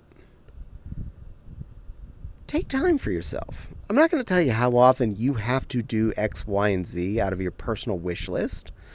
I know I have way too long of a list of an X, Y, and Z to try and schedule everything into a given month, especially seeing as how I'd have to also schedule in time to mow the effing lawn and go out and do housework and go to this event and that event, etc. But, yeah, whatever your personal hobby is, whatever your personal relax is, by all means, give yourself some space, give yourself some time. Not kidding here. We do have a room in our house that is dedicated to that specific time and that specific way of enjoying yourself. Caddie, I may have found a coax USB converter thing linking to your viewing. Oh, thank you. I would definitely love that. This could be very useful. Plenty of things can go off a coax. And I think I actually do have a composite and S-video one from, that's a USB one that I might be able to use as well. It's in my drawer. So if I can get the HDMI one and this thing that the beautiful little plushie's linking, I could probably cover most game systems. So that's a good thing. Thank you, little plushie. You are a very good helpy helperton.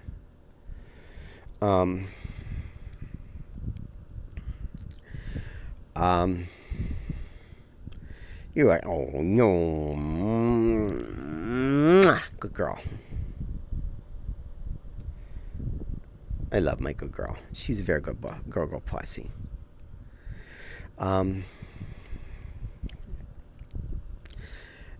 Oh, and fun stupid thing I did today. While I was during some of my babysit time at work, waiting for the dum-dums to ask me questions. I had a couple of pictures that I've had framed sitting downstairs for too long. Took up the hammer and the little box of white nails and hung up a few more pictures in my workroom. A couple of prints that I picked up from, I don't remember if they were MFF or an Anthrocon. I can't remember which at this point. I do know I'd already put them in frames. They've been sitting there waiting to be looked at. It was actually because I'd cleaned off that counter where the TV was that I realized that I still hadn't hung those up because they were on there underneath a bunch of other stuff. One of them is suggestive but still clean, so it's fine to be up there just in case we have to do webcam time. The other ones were definitely clean, so that's fine. They're really cute ones, and I'm really happy they're up. I hope everyone else has an amazing night. Enjoy the rest of your stream. I need to try and fall asleep early tonight, but I hope a cute and amazing plush and teacup bun have a great night. Oh, thank you, Thunder, sweetie. I hope you sleep well. You get really nice and cozy. Put on your favorite footy Jim Jams. Make sure you're not going to make a mess in the bed. You know what I mean. Snuggle up with Autumn Plushie and Mini Autumn Plushie. Remember, they're in charge. They know what you're doing. They're spying on you. I'm definitely trying, Thunder. Thank you. Yeah. But be a good little itty-bitty clique. In fact, one of the arts kind of reminds me of Thunder. It's a little, like, husky puppy in a fur trim wizard's robe doing icy magics.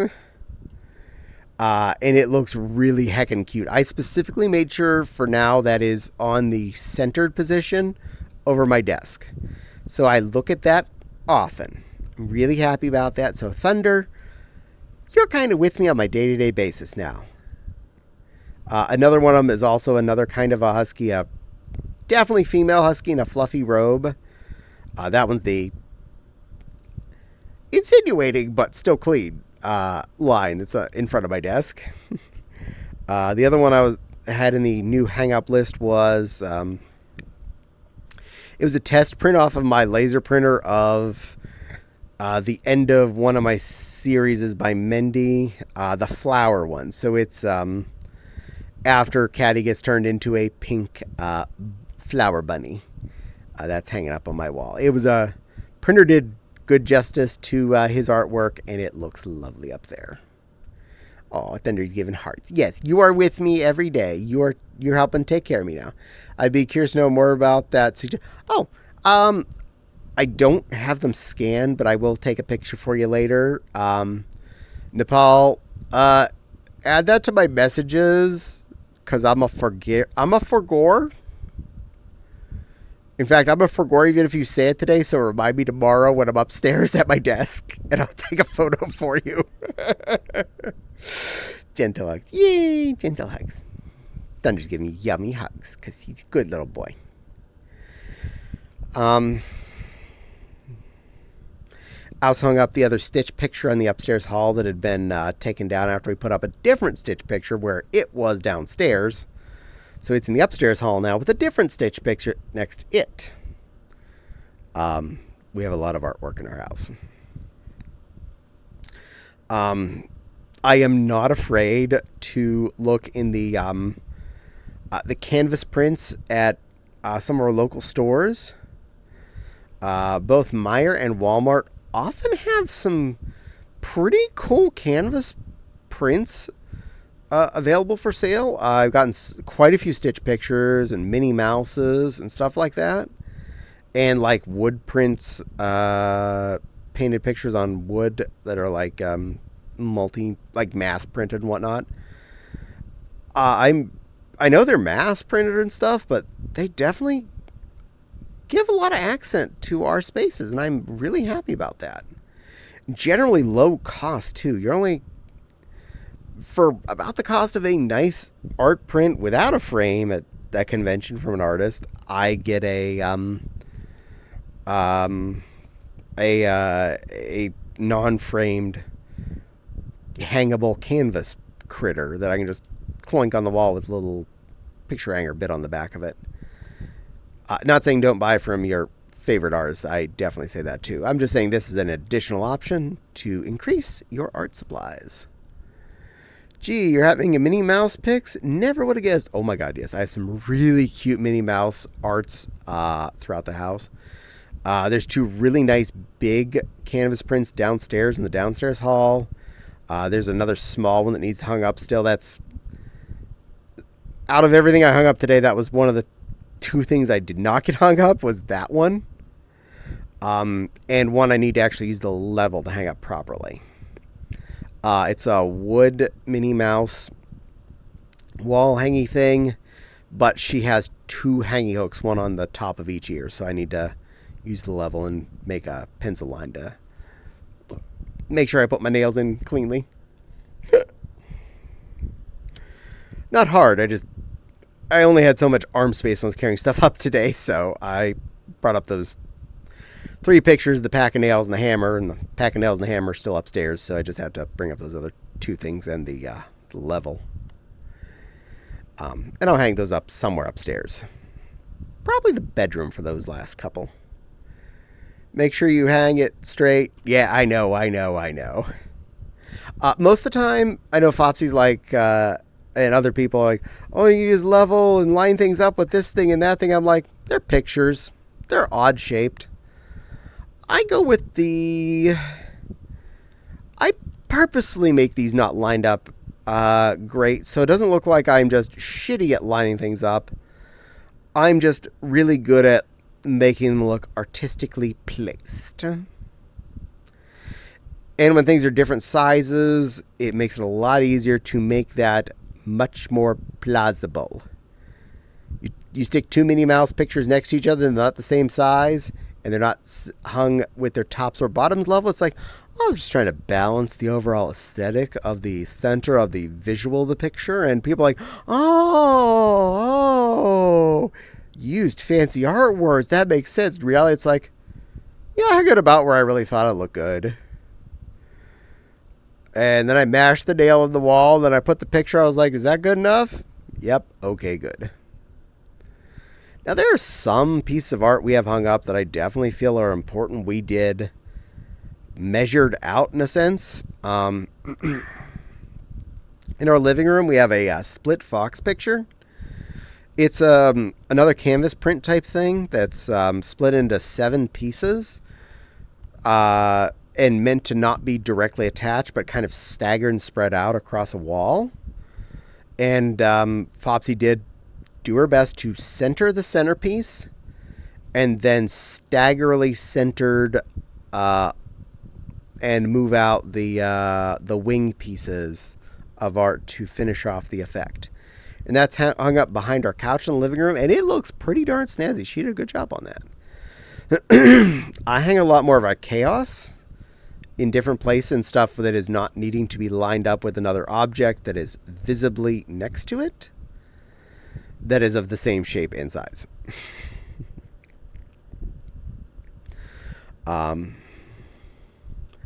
I love hanging art. I love having pictures on my wall. It makes me feel more like I made the space mine. I know a lot of people are like, oh, you need to redo your carpets to make the place yours. You need to repaint the walls to make the place yours. I'm like, for me, I need to put in furniture I like and hang up art I like. The stuff I'm standing on, the main ground, I'm okay with whatever it is. Putting down a pink rug on top of some of it, that's good enough. That makes it more me. I don't need to rechange the carpets. I don't need to repaint the walls because I covered it halfway up with pictures anyway.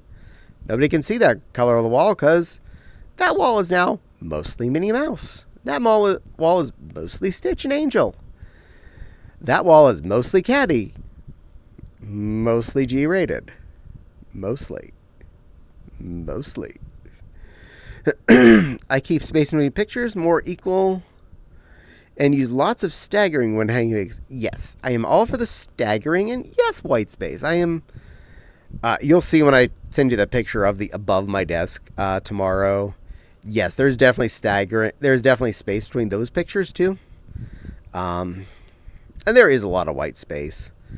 Above my fun desk here, though, I had limited amount of space on that wall, and I had a lot of Minnie Mouse I wanted to hang up. So that's a lot less white space. That's also where there may be a Renamon picture hung up that I know you definitely like. Just saying. Very large print. I got a Renamon that I hung up in a very large frame. I think I've shown it to you. I'm sure I've shown that one to you before. Remind me later. I will add that to the list of pictures I send you. Both the full range behind this desk and the specifically just a close-up of the Renamon. It was a print I picked up at, I'm pretty sure that one was Anthrocon. I can't mean to see the Rent-A-Pic also. Yep, you'll get a fresh copy of that as well. We'll add that to your list. I'll put a pin in that. I'll put a pin in that for you. I'll take care of that.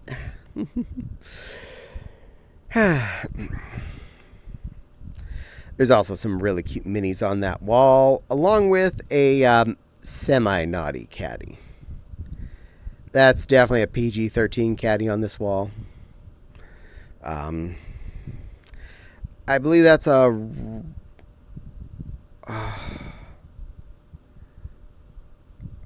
forget who did that one. It's going to drive me nuts. She's friends with a lot of my other friends too, and I'm bad with names, so perfect. Of course, I forget the name of her the moment it comes to spit out of my mouth. Put a pin in that one. Most satisfying animated deaths in kids' film. Yes.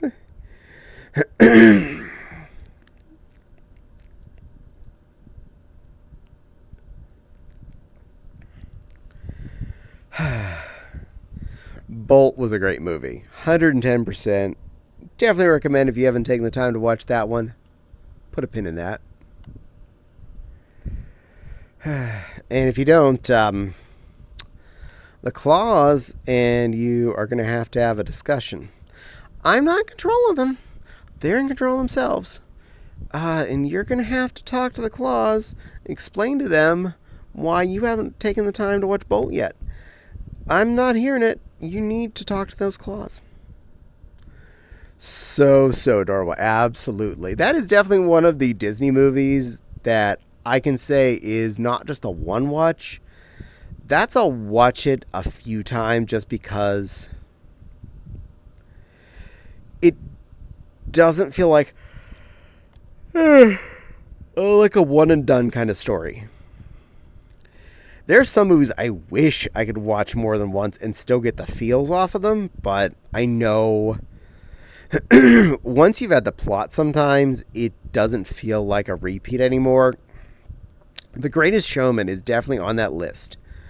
I will listen to that music all day. Who's there being a cutie pie? That's Nepal. Nepal's being a cutie pie. I'm not. I'm not a cutie pie. But hi, Zana.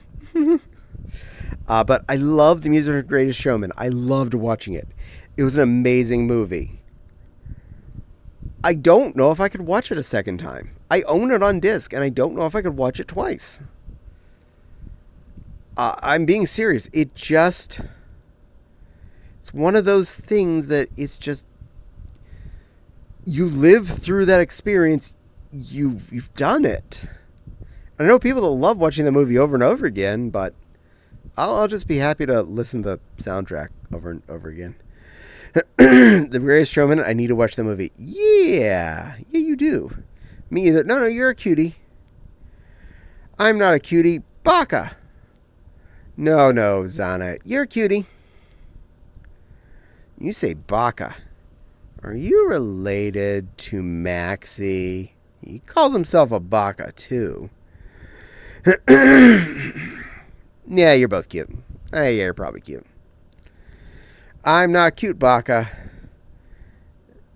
Okay, you're not a cute Baka. You're just cute. You're not a cute Baka. We're okay with that. Guess we figured that out, so good.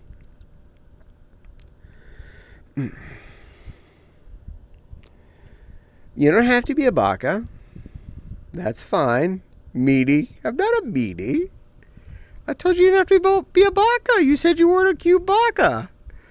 I'm being nice. I said you weren't Baka.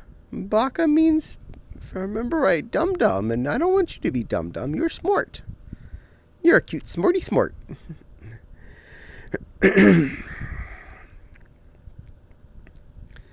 not a meanie. I'm a nice bunny who says nice things about all of you. I say nice things. Nice.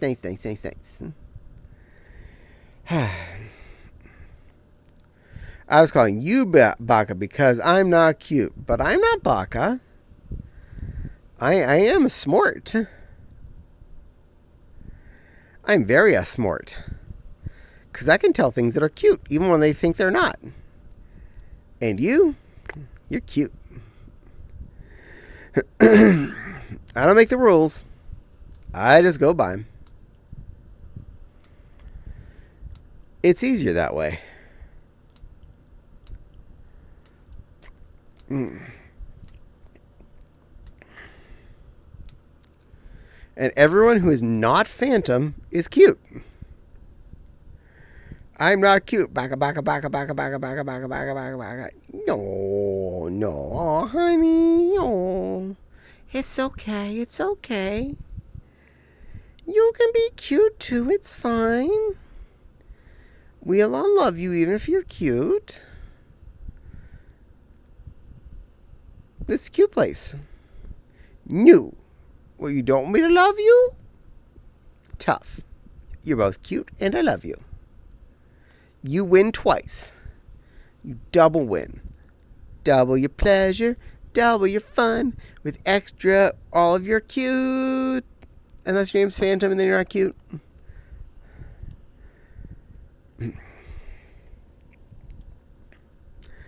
I'm potentially already in trouble for saying that the way I did, just because I didn't make the asterisk about Phantom until the end of it, in case he watches the VOD of this later.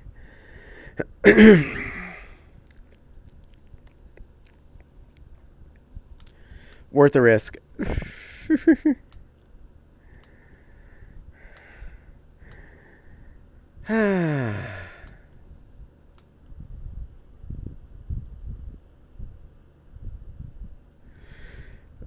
Oh, don't worry. I've been aging myself for a while now. I mean, I did mention the Atari was a game system from my childhood that I was happily going to bring back and play on stream. cool thing about the Atari and game systems like that used one of those RF adapters. Again, further aging myself as I explain that.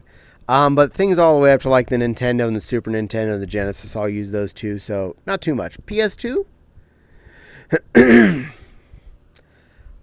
Did the PS2 have an option for an RF adapter? I know the N64 had an option for one because I bought it as an adapter. But I got this cool little screw-in thing. You screw into a coax jack on the back of a TV. Jabble and jiggle, that's been a long time ago since I thought of that. Yes. You got this thing that screws into the coax jack and it goes straight to an RCA. And you can plug just an RCA cable from that to like your Atari or your Nintendo or your SNES or whatnot. And it will directly go in without doing a channel or up switch. I think the PS2 only had RCA, I think. I think you're right. I know I got an adapter for it to get at least up to S-Video.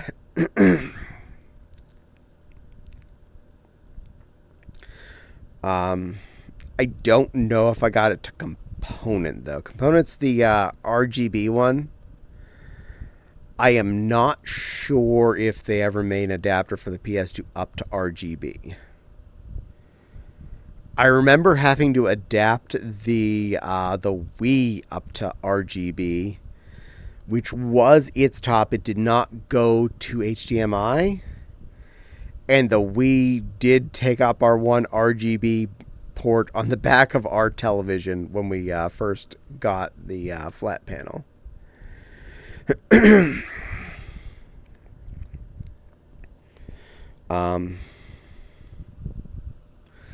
So yeah, if that thingy you linked me, if I can afford it, I will probably be buying that pretty damn quick.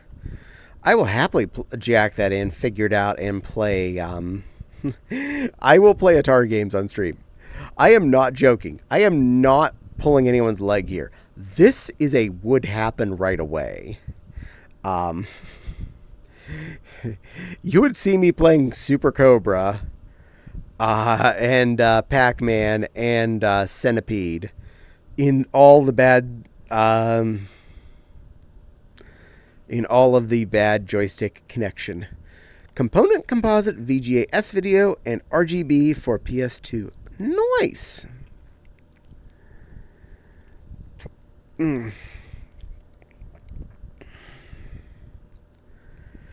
PS2 using some of the same hardware that the PS1 did live in a very wide era of potentiality. As far as going backwards, but then going forwards as far as it did manage. So that is actually legit cool of the lifespan it survived through.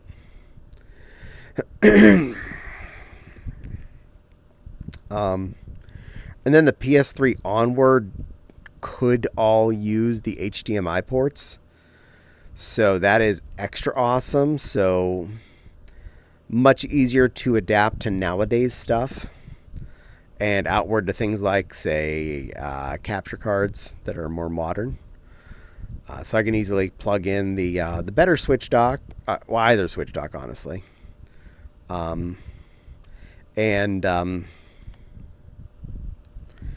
The PS3, 4, 5, all of the standalone mini systems, the Genesai, the NES and the SNES. I know I have the adapter on my wish list. It's like $40 that can do HDMI. I might also just break down and buy that too, because there's so much I can do with that. For $40, if I can do a lot of that stuff, I don't see a problem with doing that.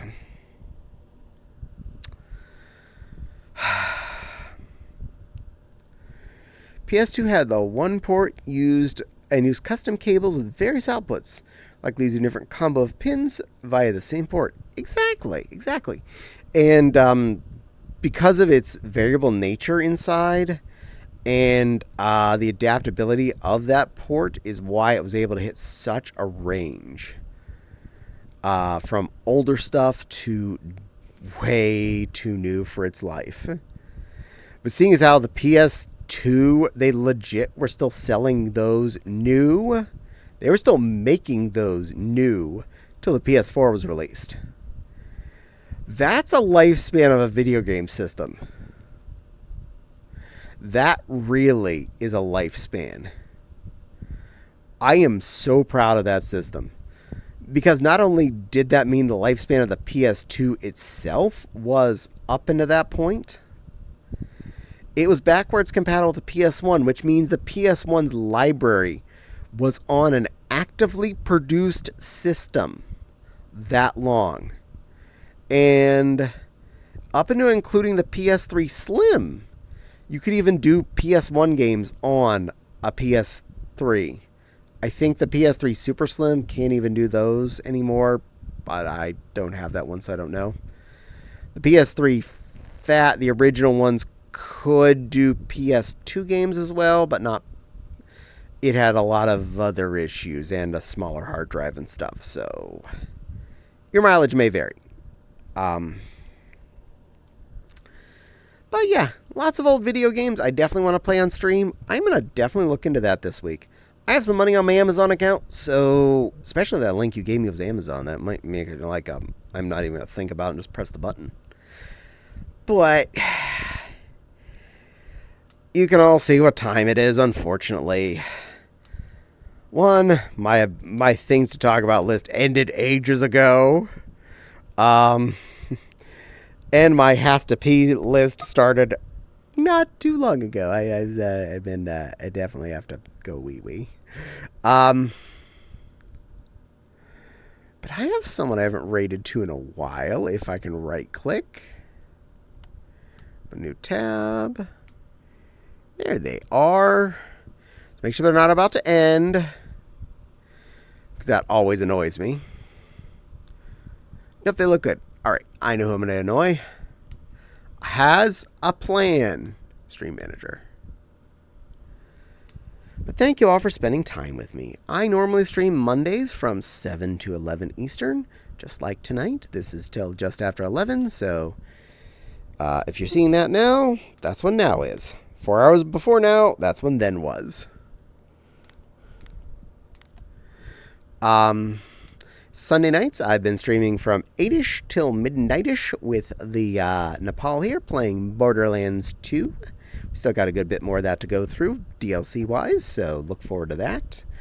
And other random days for the week, I've been playing, at this point, random games. I have really been playing the Gambit here, and we'll see what I do.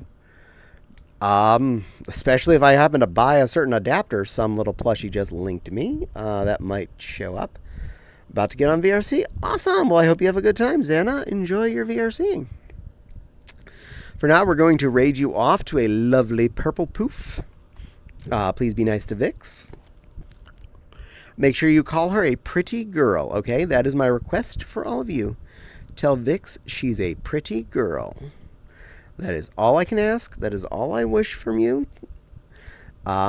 You didn't have to say I said to say it, but you're welcome to say I told you to say it if you are like, all nervous about that. But please tell Vix she's a pretty girl. She's a very special critter. And I hope you have a good rest of your night. Until then, thank you all for spending time with me. I'm going to go pee. And I'll see you again soon. Bye-bye, kids. Be whoop.